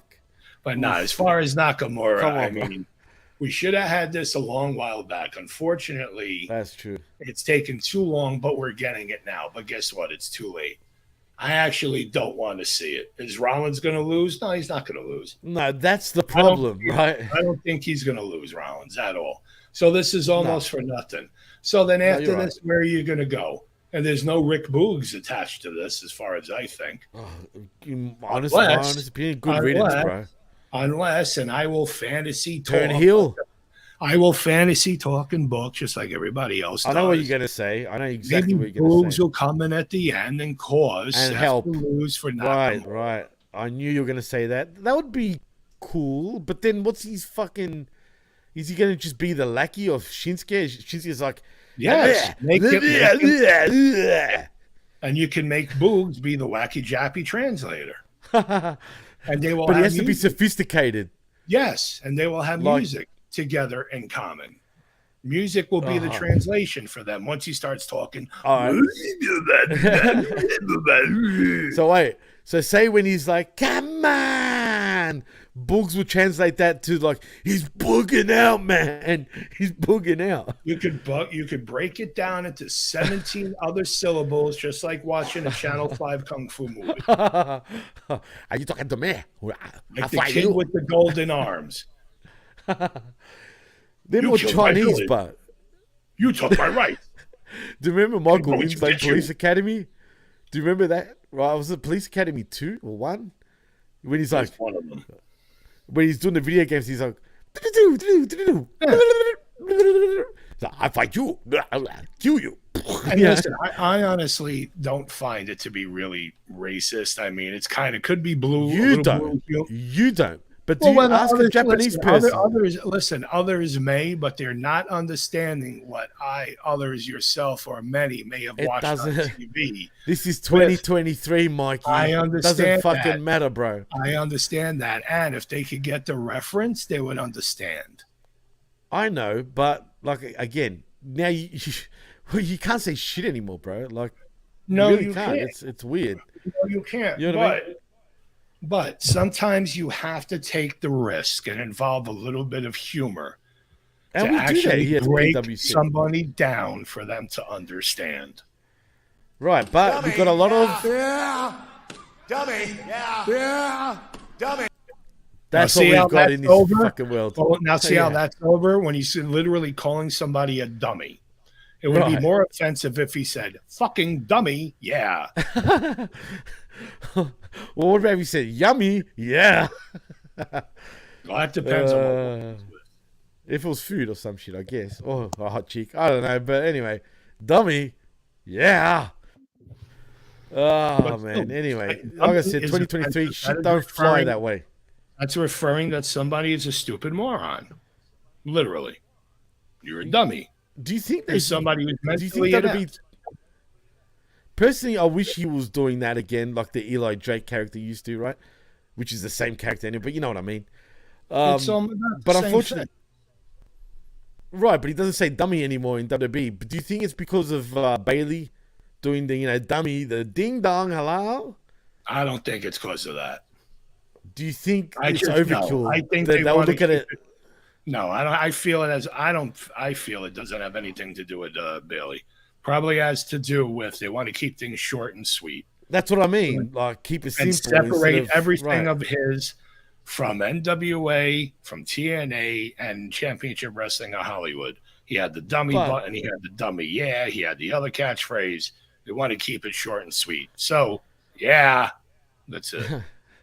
I mean, yeah. I mean, what? I mean, yeah. Remember that? I don't feel. I feel it has nothing to do with Bailey. Yeah, no, you're right. I agree So- because so that's let's- what I thought too. The less words and other things people have to remember, sometimes the better. Yeah, it's true. It's true. But anyway, let's get back to Raw, shall we? Because, because I didn't finish the Shinsuke thing yet. But apparently, when Nakamura doesn't answer, he goes in to come down, blah, blah, blah. I said that part. But before cackling about how nobody sings Shinsuke's song anymore, ironically, because they do sort of later on, but I'll get to that. So if Nakamura's not coming down, this is what Roland said, maybe he heads on down to Beale Street, gets a stiff drink, and lets the people sing his song all night long because, Mikey, they were going on and on and on. Anyway, Shinsuke appears on the Tron in the video where he practices martial arts and talks about wanting to dismantle Seth Rollins. Say that again, Jimmy. Say that again. I said martial arts. No, the way you did. Karate. No. Oh no, I was. My internet was fucking up. There was No, it was not fucking up. Yes, there No. was. I You know what went you're talking about, bro. martial art. See, that's racist. Why? Why is that racist? But how? Honestly, how's that racist? That's how you said it. So Like if I you're mimic your actually accent, is that imitating racist? But if I was What? imitating you, would that be racist? Depends on what you're saying. That's irrelevant. If I was just mimicking you No. and I was putting on your accent, for example. Depends again what you say. Oh, I don't know. It doesn't matter. But anyway, the point is my internet was fucking up, and that's all that matters, and we'll just move on. And I don't know what you're talking about. But anyway, no, I'm joking. You were seeing things. Trust me, you were seeing things. Anyway, as he's doing his martial art, he will break martial art. Actually, he said karate, maybe, because that's technically the Japanese. Karate. Finish him. Well, did you know? But if you ever called an Asian person in Australia a cat, that's really racist. But you know what's funny? Americans actually don't seem to know that. Funny enough, which I find interesting. No, the only thing I know about cat is we probably have eaten it in Chinese stores in America. Cat. Exactly. Why do you think people would call them cats here? Honestly, if I've eaten it, I mean, I probably liked it. You know what I mean? As long as it's marinated, I don't give a fuck. Do you like dim sims or dim sum? Oh, I love dim sum. What Real about dim sums? You like it? Not that pot sticker bullshit. Actual dim sum. Real. No, the real dim sum. Yeah, that's what I just said. You know, apparently the real dim sum definitely has meow in it with cat. Straight up cat, bro. Pork or cat, it could. Oh, I'll tell you something. Yeah, anyway. I'll tell you a story real quick. Oh, no. Here we go. Managing working at Radio Shack, right? So we're going to pick up food for inventory. So we go into Fortune Cookie. You're going to fuck me up. No, we're going into Fortune Cookie. So you went into a Chinese place with a couple of my employees, yes. And guess what I had? To me, love you long time. Guess what I had under my arm and my coat? Yes. A fucking cat. You fucking prick. So every time Jimmy would chop, I guess, ribs, whatever he was doing. Jimmy Chong? I don't know his fucking last name. Jimmy Choo? Like the shoes? I would squeeze the cat. Right. Oh, no. So every time he chopped the ribs, you heard. So everybody kind of didn't like that. And then I went and got a little soy sauce and food coloring and mixed that together. Red food coloring. Put it on the cat. No. Let the cat go. He was running around in the small lobby. And, yeah, we opened the door, and the cat kindly ran and left. I had my friend go and retrieve the cat, and we took him to the back where we were. We washed him off and put him back outside. But anyway, yeah. You did it, bro. You didn't just say that.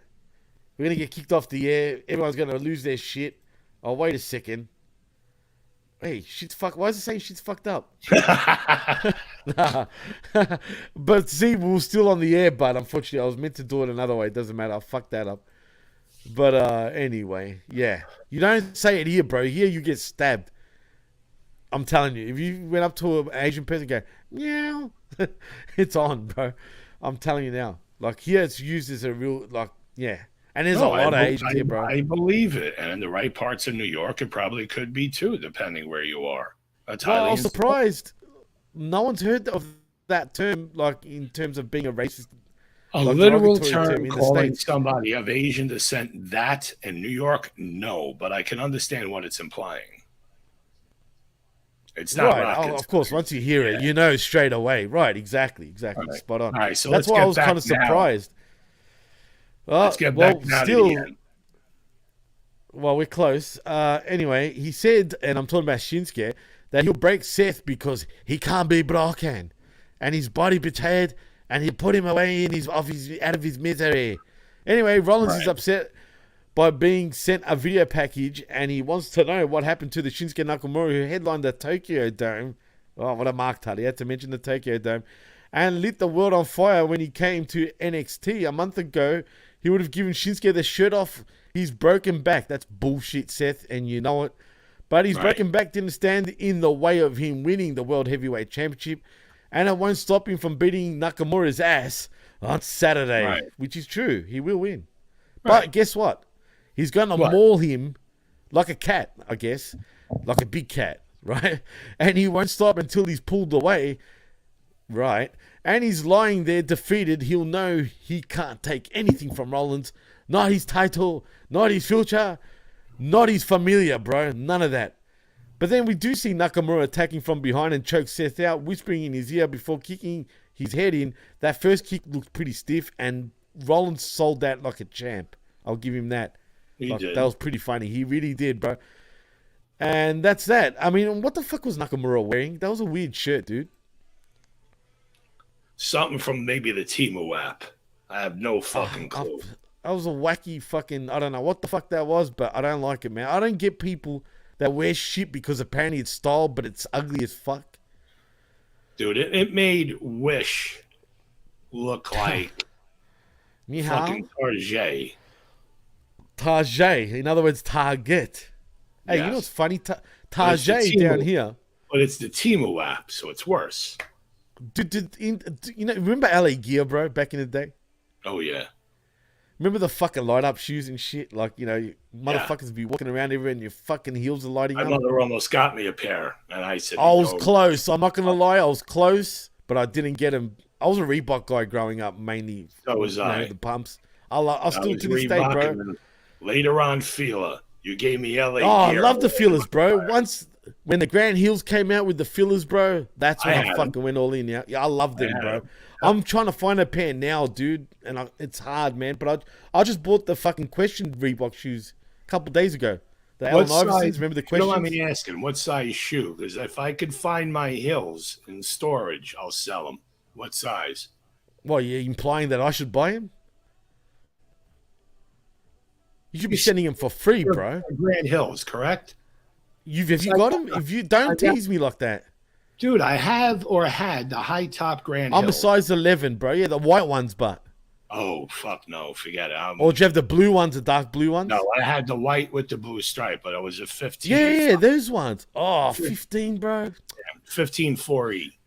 Come on, bro. You fucking trolled me, dude. You just got my hopes up and then you just How am I supposed to know like what that. fucking shoe size You you went are? like this, unless I bro. ask You went like that. How am I supposed to know unless I ask you?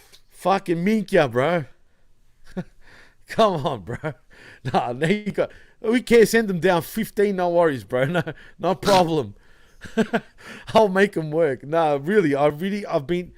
They either get sold real fast, dude, and you just can't get them in time. It drives me nuts. But I've been buying a lot of Reeboks lately. But anyway, we're not here to talk shoes. Let's move on though, shall we? Because we see Sami Zayn and Kevin Owens are backstage as Sami cuts a promo about how the Judgment Day keep coming back no matter how hard they get beaten. And if they want to do this one more time, they will. He asks Kev to explain how it's going to go down, and Owens says the rules won't be in their favor because they're sick of this, and they went to Adam Pearce like good little crybabies that they are.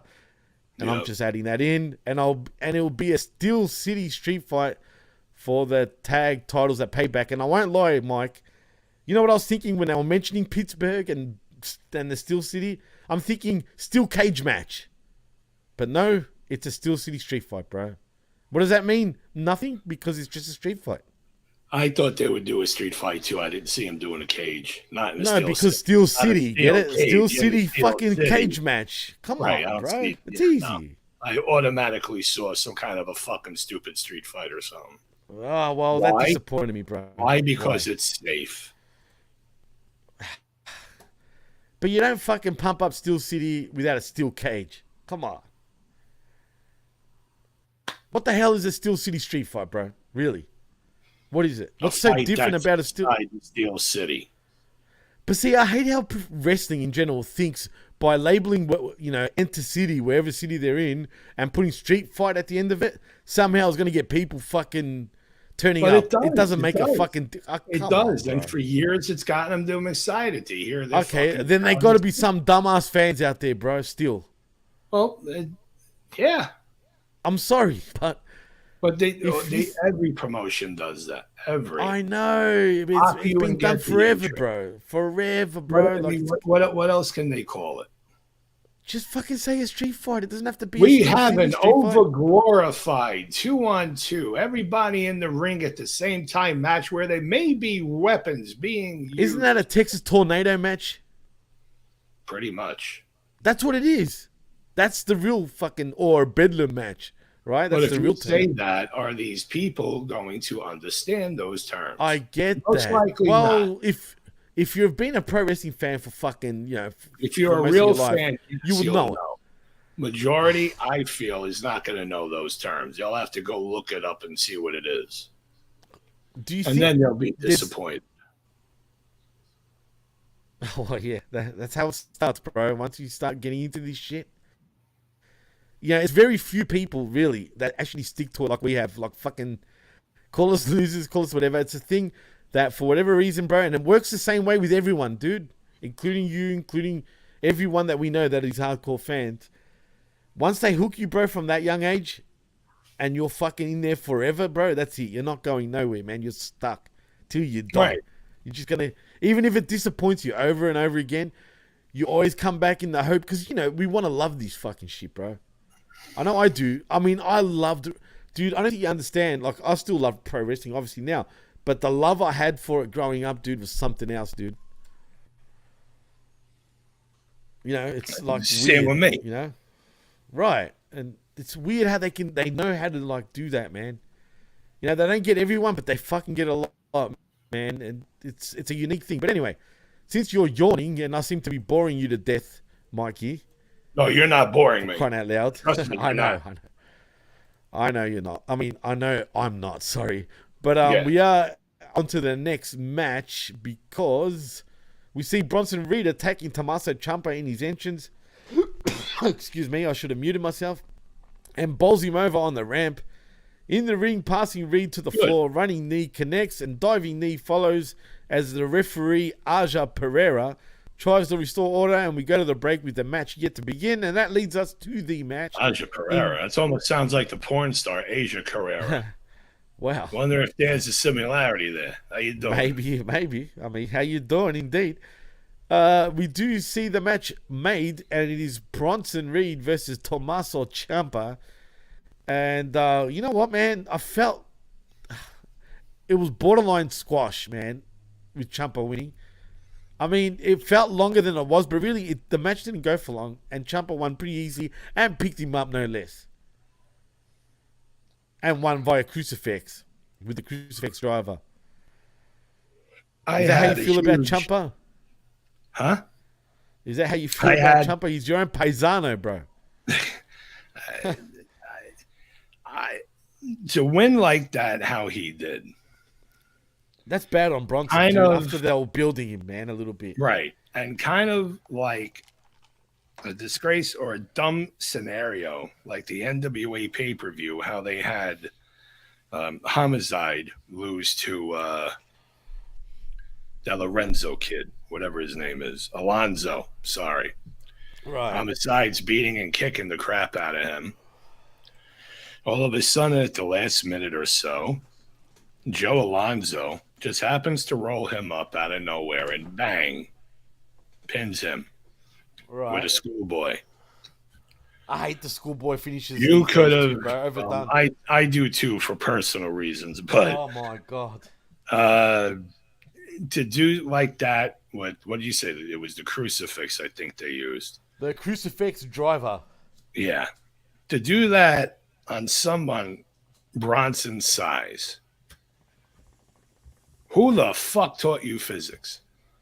And there goes Bronson's fucking career now and push. You just killed him by allowing a small motherfucker. Don't get me wrong, Ciampa's good, but he's fucking tiny, all right?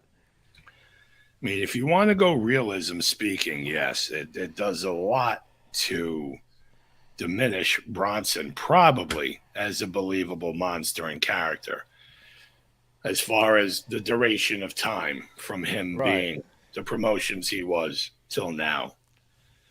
I have my own reasons why I could be personally invested in the man. Okay. Do I really care about wrestling in matches like that? Well, no, I don't. It is wrestling. It is what it is. Right. It's wrestle crap, bro. But if you want wrestling to exist, there has to be some fucking form of realism? Of realism, sensibility, right? As well. Common sense. Yes, this really did not have it. No, and I like Ciampa, but come on. You know, I'm not saying Ciampa get a few licks in. He can't roll him with a regular schoolboy underneath, do something to knock him off balance from the top But he of the picked middle him up, rope. bro. And then he's wobbling. And then Right. Ciampa goes underneath to roll him up. That, to me, is more sensible than that fucking driver bullshit he fucking did. But you know what else is fucking dumb as well? Is it really going to do anything for Ciampa? No, I don't think it will. It depends where, well, What have they done with him, really? That's what I'm saying. We don't know where he's going to go. And that's a problem. And this is on Raw, and it's not going Right. nowhere. They did it just to use him. That's if you're gonna do that shit, make it mean something. At Fucking least, filler. right? You might as well. This should have been on main event. Yeah, it should have, could have, but unfortunately, it wasn't. But yeah, it's filler. It's definitely filler, dude. But that's what happens when you've got fucking 3 hours. And by this point, I was losing my mind. I was almost done. But anyway, let's move on though, because there's not much to say other than fucking goodbye, Bronson Reed. After that matchup, and he looked kind of out of shape on this Raw, like more out of shape. But he's than never usual. been in shape. I know, but if you notice his chest, dude, like for example, his chest is pretty fucking in shape, dude. Usually, I felt like his chest on Raw this past week, he looked like sweaty, almost. I don't know if he was breathing funny a little bit, but I don't know, man. He just looked a little off on me, and his tits were kind of sagging, bro. But anyway, I like Bronson Reed. I've got a soft spot for him, not just because he's from Australia, right?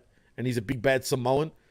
But I've seen him on the indie scene here, for many years, even in person. And he's fucking huge in person, bro. You know what I mean? Like, he's really a wide I fucking unit. know how, yeah. I'll just say I agree with you 100%. I'm very aware on the He's a lot bigger than you think in person, dude. I kid you not. Yes, I agree. Jimmy, I'm very aware on the stature of Bronson Reed. Right. Well, I used to have the arguments with Jeff about it. He's like, oh, he's not that big. I go, dude, you haven't even seen him in person. No, Believe me. he is. He may not He's be as fucking far as wide height. as fuck. No, Not but as far wide. as height. Yes. Dude, he's fucking Let's just wide. say whoever makes his gear, that's a lot of material. And I don't mean that as a big joke, but it's a good amount of That's a good material, joke. and it's great material that has to be extremely sturdy due to Wow. what Bronson does in the ring. So you saying that it would cost a lot of money to actually get that material? I mean, that fucking spandex made for him? Next, Jesus. Thanks, Mike. That was a serious question. Anyway, we see Becky Lynch is interviewed backstage this time, the man. She admits she's had second thoughts, third thoughts, and so on. They've all been about whooping Zoe Stark all around the arena. She's been backed into the corner, but she doesn't want the easy way out, as she would say. And she's bringing chaos to Memphis with her. Ooh. Cool. Anyway, we see Rhea Ripley making an entrance next with Dom Dom at her side as usual to send us to the break. And then as we come back from the break, we see Tiffany Stratton in the front row. Your NXT Women's Champion, which is kind of interesting. Why? I have no idea. But we'll see what happens with that. But then we see Mummy getting on the mic. She says Raquel Rodriguez had to fake an injury and to get one up on her, but she doesn't blame her. Her resume speaks for itself, and after all, and she's not going to come out here she's not going to come out and tell us all about her accomplishment, because it'd take too damn long, and the title around her waist proves everything. She says Rodriguez is an idiot for thinking she'll win the title, and she has her own accomplishments, like how she's big and tough and strong, but she's not Rhea bloody Ripley, as she would say it in my accent. Funny enough. Raquel can talk all she likes, but at Payback, Mummy will walk out as champion, and she will, let's be real. Enter Raquel Rodriguez. Rodriguez hits the ring, works Ripley over, beating her down and whipping her into the corner before hitting the fall-away slam as Dom gets up behind her, and then Raquel turns around and he begs off, but it's just an opportunity for Rhea to land the headbutt, and then a pump handle riptide countered into a hip toss, and Rodriguez sends her packing via a lariato, and that's that. But let's be real here, Mikey. Raquel Rodriguez has no fucking chance in beating Rhea Bloody Ripley. Let's be real, bro. I'd say not right. no. I'd say Come not on, right bro. now. Let me finish. They're not going to do that. I just don't. I would say not right now. Well, Maybe down the road when you have more of a vengeful meaning behind it on why she really has to be. down the road, sure, but right now it's not her time. I said that not right now. All right, I don't see right now her having to lose that title. Because why? Because of a dumb injury. Oh, whoopee-doo. Yeah. And I don't know if you knew this, and you probably don't care, but I'll say it anyway. Her and Braun Strowman have broken up. I'm talking about Raquel, that is. Yeah. And it seemed not amicably either. It seems like it was a bad breakup. Oh, well. Oh, well, shit happens, girl. Move on. You've got no tits anyway. Yep. Sorry I said it. Nah, I'm joking. Well, I'm not joking because she really doesn't have tits, but, you know. But look who's in the house. It's our favorite Israeli in Aaron Ben Shlomo saying, hello, everybody. Remember that from How's it going, Aaron? Yeah, shalom. I'm glad you Shalom. finally made it. You're 2 hours late, but, you know, it is what it is. But anyway, Aaron says if she was the man, she would have been booked better. And what is wrong with being called the woman and not steal from Flair? That's a good question. Yeah. But we're in today's world, you know what I'm saying? It's all binary now, bro. You can't even call a female without them getting offended these days, some of them anyway. Not all. Non-binary, whatever the fuck. To me, she's the hot redheaded MILF. Yeah, What's sure. the makeup? She was going a little wacky, but for me, bro, like she's just ever since she's had a kid. Let's be honest, bro. Since she's fucking popped out Seth's kid, she just hasn't recaptured that same sort of, she's not the man when she's trying to be the man. She's undecided still on who she is. Is she fucking you David can tell. Bowie, or is she fucking the man? You can tell they're reinstalling this back into the WWE universe with this man shit. So it makes you wonder. Trying.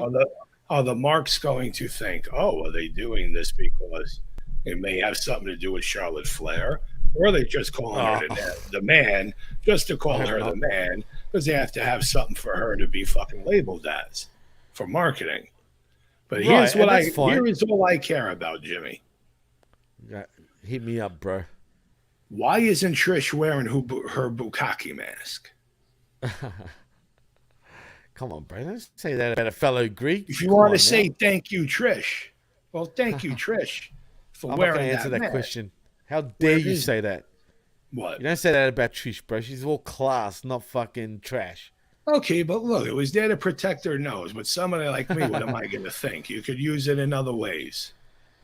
I'm going to pretend I never heard that. But Jimmy, am I lying? I'm not going to answer that question, bro. I told you. I'm not gonna say nothing. But Aaron says, I am sorry, but Becky had 5 gimmicks and none of them worked. When Flair said he is the man, it was because he was the fucking man. Right, but it did work with Becky. Initially, it did fucking work, and it was organic, actually, Aaron. But thanks to the punch from fucking, what's her name? Nia Snacks, who's lost a lot of weight, by the way, and good on her. That punch, if it wasn't that punch, it was luck, man. It was just right punch, right time, even though it wasn't meant to happen that way. But that's what got her over. It is what it is. You know what I mean? I mean, shit. She's had her nose busted more than once, dude. You can tell she's been in a few fucking fights over the years. You know what I mean? Yes. And that's what makes her sort of likable in a way. But now, like, she's just, ever since she's been a kid, she's got soft, bro. Like, I feel like she doesn't believe she's the man anymore. Like, she doesn't have that fire like she used to.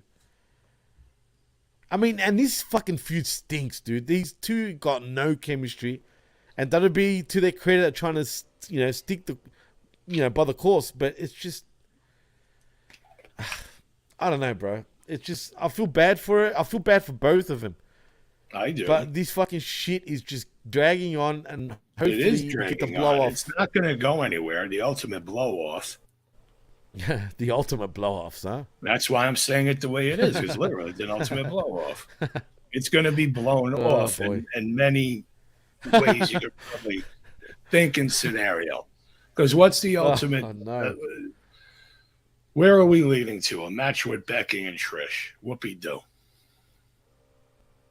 Right. I mean, great for those who may like that. But what type of match is it, Jimmy?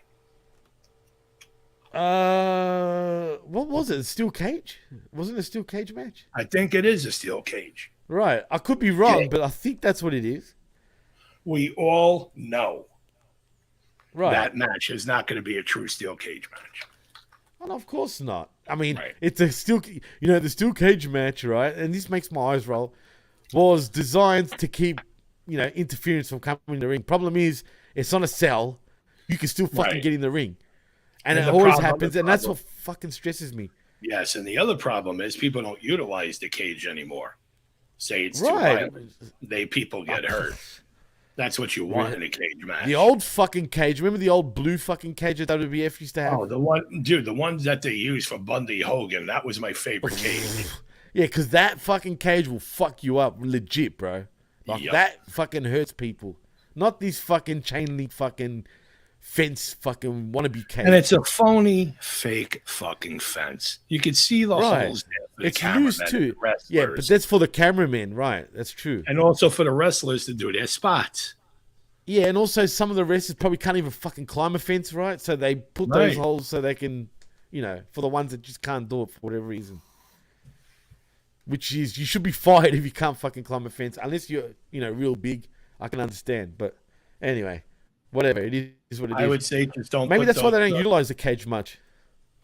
Could be. And I would say you don't have to be fired. Just don't utilize a steel cage. Right. And it's not that the person has to climb the cage to go out. They don't even have to climb it to do certain moves. You can just pin go on the top rope. Just use the cage. Right. It's offensively true. I agree. 100%, bro. For sure. Anyway, let's move on, though, because that leads onto the match, and this is the main event. Yes, we have to move on because I got to go to the bathroom. It's 2.5 hours. You know what? So do I. I drink a lot. I didn't, but I have drinking a lot over the day. But anyway, it's actually becoming nighttime here now. But Becky Lynch versus Zoe Stark in the main event in a Falls Count Anywhere match. Now, Zoe Stark, I've become a fan now, but me and Chris used to say years ago, especially when she first started in NXT, we used to call her she looked like a meth head, bro. I'm not going to lie. I mean, you can say that, but come on, think about it. She had a lot of zits, bro. Many women athletes who are probably taking supplements to enhance physical, mental, whatever performance. I understand that. And physically, they have that type of bodily stature. Right. However, what gets me is a lot of the cosmetic things. Like why? Well, that's WWE fucking doing why that. Why a lot of them do not have chins? Are you alluding to an indie fucking Hartwell? Is that what you're saying? Well, some are mandibularly deprived. Oh boy. That right here. Talking about, what are you fucking not chin? Yeah. What does that sound like, huh? What type of slap on the chin is that? That's me just hitting my chin. I don't know what you're referring to. Don't play dumb. You know what I'm referring to. I don't want to know. Next. Well, next is Aaron Ben Shlomo saying, I prefer the old cages, but what does he know? They were more realistic. They were more realistic than a chicken coop. Well, yeah. Hold on. Today's cages. Yes. Hold on. Even Smoky Mountain Wrestling had a chicken wire cage. That's true. Even NWA and WCW. That was more fucking brutal than what mostly WWE uses now, unless it's Elimination Chamber. Right. But yeah, the WWE though cage was the most stiffest cage in all of wrestling by a mile, bro. It's true. Everyone else was using chain link like forever, and it looked cheap when you think about it too, bro. The chain link back in the NWA days and shit. You know what I mean? AWA, you hardly saw. Was there ever cage matches in AWA? Because I don't really recall any, bro. Yeah, you had several of them. Okay, but it wasn't that fucking. There wasn't that many. No, and that's what made him special. Is that when Right, they and did that's how do it should there was have a been, legit right. reason. But see, in NWA and WWE, I still think they will fucking NWCW. They were kind of spamming it even back then, bro. Yeah. I mean, you know, I don't know. It just felt like that for me. Maybe, you know, maybe I've watched too much wrestling over the years, but you know how it is. But anyway, let's get back to this matchup. Becky Lynch does win by pinfall via the manhandle slam off some road cases and through a table. As the show ends, she starts crying, clearly because of Bray. And we go off the air. You know, I would have liked to see Zoe Stark win this match, but I get why Becky had to win. I don't blame her for crying. If it was for Bray, I get it. But I don't think it had anything to do with Bray. This had to do with her going strong into the next pay-per-view. A fuck up with Zoe on Trish, and oh my God, you think so? Yes. You really think that? I don't think it had anything to do with Bray. So you're saying she's a marktard for herself? Is that what you're saying? Don't have to be a marktard. Well, that's marktard shit for yourself if you're gonna cry over it. Well, let's be real, bro. If she did it for the reason of WWE or whoever's saying, you know, please do this outside there, blah, blah, blah, make sure you do that. All right, that I can see. But I don't see it being for any other reason except her being told. Right. So that's what she was pointing to the Wyndham fucking armband. Yeah, that's fine. And that's fine. But what I'm saying is I don't think that had anything to do with the outcome of the match. Well, if that's the case, then fuck. Like, I don't know, bro. Right. But anyway, I don't know. But look, what's going to happen at the pay-per-view? What's going to happen at the pay-per-view? Becky's going to beat Trish. Right. And you know what's funny? Usually going by the way it ended, you technically going with Wrestling 101. At least I feel Becky is going to beat Trish. I could be wrong, but I see Becky winning. I can see him swerving us, and I'm only going by Wrestling 101 here now, Mikey, right? Usually when whoever, you know, on the go-home show gets the win, he's going to lose. Is that not how it goes usually? 90% of the fucking time, that's how it is. And some or most times, yes. But here's the other aspect you got to think of, and yet this is just me thinking. Right. If Trish was to win, why? What else will she do after this? How long will she stay for? What is her purpose? I'm glad you brought that up. This? Well, she's come out and said herself. Well, she said it this past week. After the Becky feud, she wants to go into a program with Rhea Ripley, bro. There you go. So she doesn't necessarily have to win this match with Becky in order just to go with a program. This could be but it's written off and finalized where she loses. Okay, next. I lost. I got my ass kicked by Becky. And fine, I'm going to challenge Rhea next, because it doesn't have to necessarily be Trish as a heel challenging Rhea. You know, we can see this happening 2, 3, 4 months down the road, and then Rhea just happens to call out Trish, and then everybody loves her again. Instead of being the Bukaki babe with the mask and broken nose, she's lovable Trish again. How dare you? You know what, though? I can see them actually.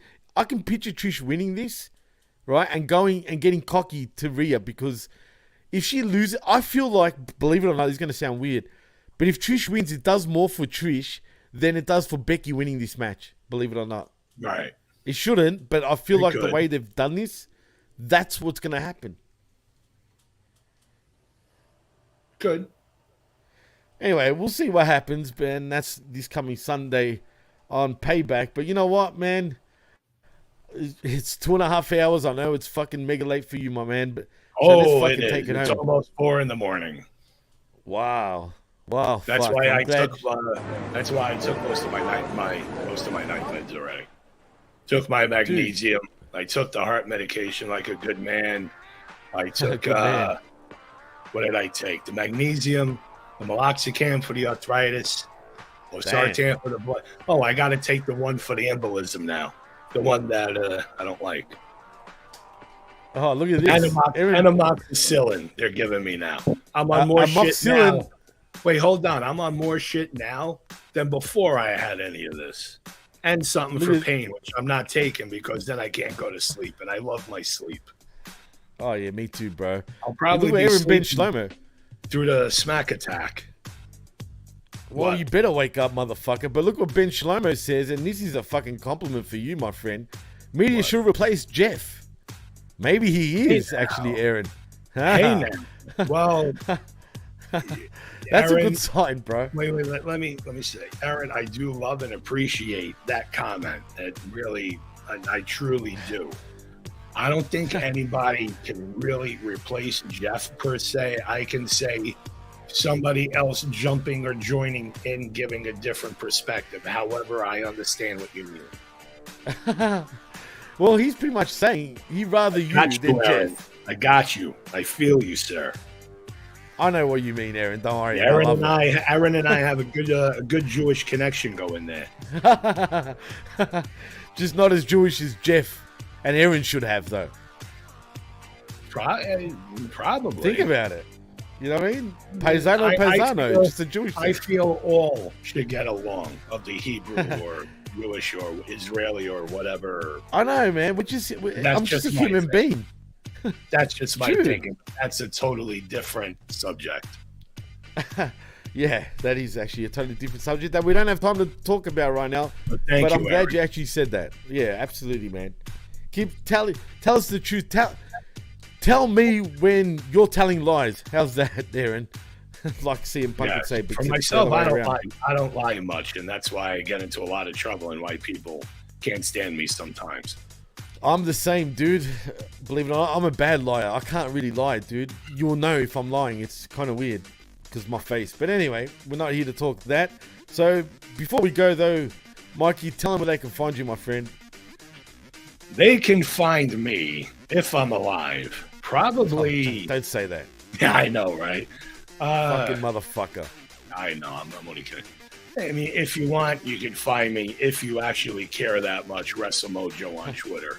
That's about it. And that name I had for a while because I actually had that website. And I was doing a lot of reporting and whatnot for NWA, WWF, the other promotions at the time. I shut it down about 4 years ago, but I still kept the handle. Yeah, but I could be reached through that if anybody really needs to contact me. Oh, you know, just look up Media M5 on social media or fucking... I won't give out your shoot name. Even though I never advertise my Facebook, everyone requests me on Facebook. I kind of find that funny. Right. Well, I'm going to tell you right now, I need to contact Big Ray because I was kind of doxxed by John, and I was a little pissed off. Because I got right. 17 friend requests and messages. I was a little pissed off. John. What are you doing, Johnny boy? Come on, bro. Jesus, don't worry. I'll light him a new one for you on the Smack Attack. That was the last Smack Attack. What do you mean? Or it was either the last Smack Attack or the one where everybody got together because they were substituting for somebody. Was I on from the start? Whichever one that was, and John was on the upper right corner, and he... Oh, no, that was the Next Level podcast. Whatever it is. He said... He's Big Ray. He said, yes, my name, this, that, and everything, and I got all kinds of fucking disturbances. John can be like that sometimes. Not a happy camper, because if somebody does show up to my door, I will pull a fucking 9 in their nostril. Shots fired right there. But that's why they call him the Sinister Minister, Mikey. You know, he can get a little sinister. But Aaron says in the chat, great show, Jimmy and Media. And Media, take care of yourself and rest, my friends. We will, brother. Thank you. Thank you. Thank you very much, Aaron. Absolutely, bro. We appreciate you, Aaron, man. And not just him. Thank you. Thank you to everybody who may have joined or still been here now to listen to our banter. Yeah, dude, I'm surprised we got listeners. I expected nobody, straight up. Hey, I told you that. I'm surprised I'm even still awake. I know, jeez. Well, Elizabeth was joining us before. Thank you, Liz, as per usual, man. You always make our day. Anna Montenegro as well joined us, and Todd Brownlee, the Comic King, was in the house too. I'm surprised thank Chris you to Williams didn't make everybody. a... I don't like Absolutely, saying man. individual names because I feel like I may be singling people out, but I know who the people are. I'm just going to say thank you to everybody who may have partook. And thank you, Facebook user, whoever you were, in the chat Yes. also. But yeah, man, like I'm just happy people have, joined us and still joining us right now, even though it's late. But in saying that, if you want to follow me on the X or the Twitter, whatever the fuck it's called these days, you can at DJ Mass Effects. And also you can follow us at the PWC Network. Like and subscribe right here at the pwcnetwork.podbean.com, where you can find all those shows, including this one, the Skirmish, the Smack Attack, and the Saturday Night Wreckage on delay a few days after the initial release. And the five knuckle shuffle under the desk by the drawer in the back corner. Yeah, and the guy that was sitting in the other corner playing fucking pocket pool in the banner. But anyway, none of that shit, thank God. But also like and subscribe at channelattitude.com, where for $5 you get the best talk in all of wrestling. Yes, don't forget. Please sign up. Do not forget. You may say, "Oh, it's $5," but let me tell you something. Let me talk to you.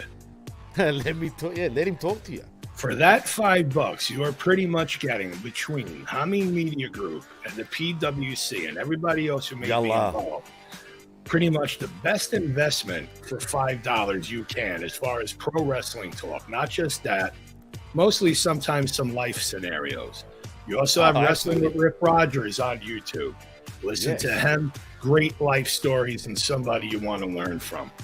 If you want to learn how pro wrestling really, truly may work inside and out without a lot of fucking bullshit, try the $5. Worst that can happen is that you do not re-up again. So join channelattitude.com, Russo's brand. You'll get all of them there, including HMG. There are shows incorporated with that. Or you could do HMG on its own, and you'll get the PWC incorporated with that. So give it a shot at least for 1 month. I'm not going to say it's the price of a cup of coffee and all that stuff. It's just $5. It's either you do it or you don't. You want to get educated, you do it. You want to be out of the loop, you don't. Simple. How you doing, as you would say. So, I mean, it's only $5, man. It's not like it's not like you're paying out of your backside. Try it. There's worse things I have done with $5. Trust me. And I didn't like how it felt afterwards with her. As long as it wasn't a peep show, a $2 peep show. Remember those? No, it wasn't a peep show, but no, I'm not going to say. Anyway, but in saying that, also like and subscribe at hameenmediagroup.podbean.com, where you find all our affiliate shows, including John's, the Academy, where him and Triple D talk, what's called Star Trek, and including Jeff's Fun Enough in Garden of Doom, and that's for free. I love Triple D's. I'm sure you love Triple D's. Oh, God, yeah. Mikey. Yeah, I'm sure you do. Anyway, big fat Triple D's. Yes, but he's saying that. Listen to Jeff's shows, too. He's got some great insight on many or several things. You shouldn't really anymore. But, listen to his shows. Absolutely. No, I'm joking. No, I'm joking. Jeff, you have to really try to understand how in-depth he can go on certain subjects and really truly appreciate what he's saying. So give it a listen and you're going to learn something, definitely. All right, now you're putting him way too over now for my liking now. I'm joking, but not really. I am. No, absolutely go check out his show for sure, man. I'll put everyone else over than myself, trust me. But anyway, Mikey, let's fucking take it home. So in saying that, I am Jimmy T. That is Mikey Media M5. And you've been listening. The MILF Hunter, that's right. And you've been listening. Or that. But like I said, you've been listening and watching the PWC Monday Night Machismo right here on the PWC Network. And we're out of here. Yes. Thank you. Thank you. Yes. Oh, thank you, Mr. Rocket Rhino. See yous. I wonder.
The PWC Network.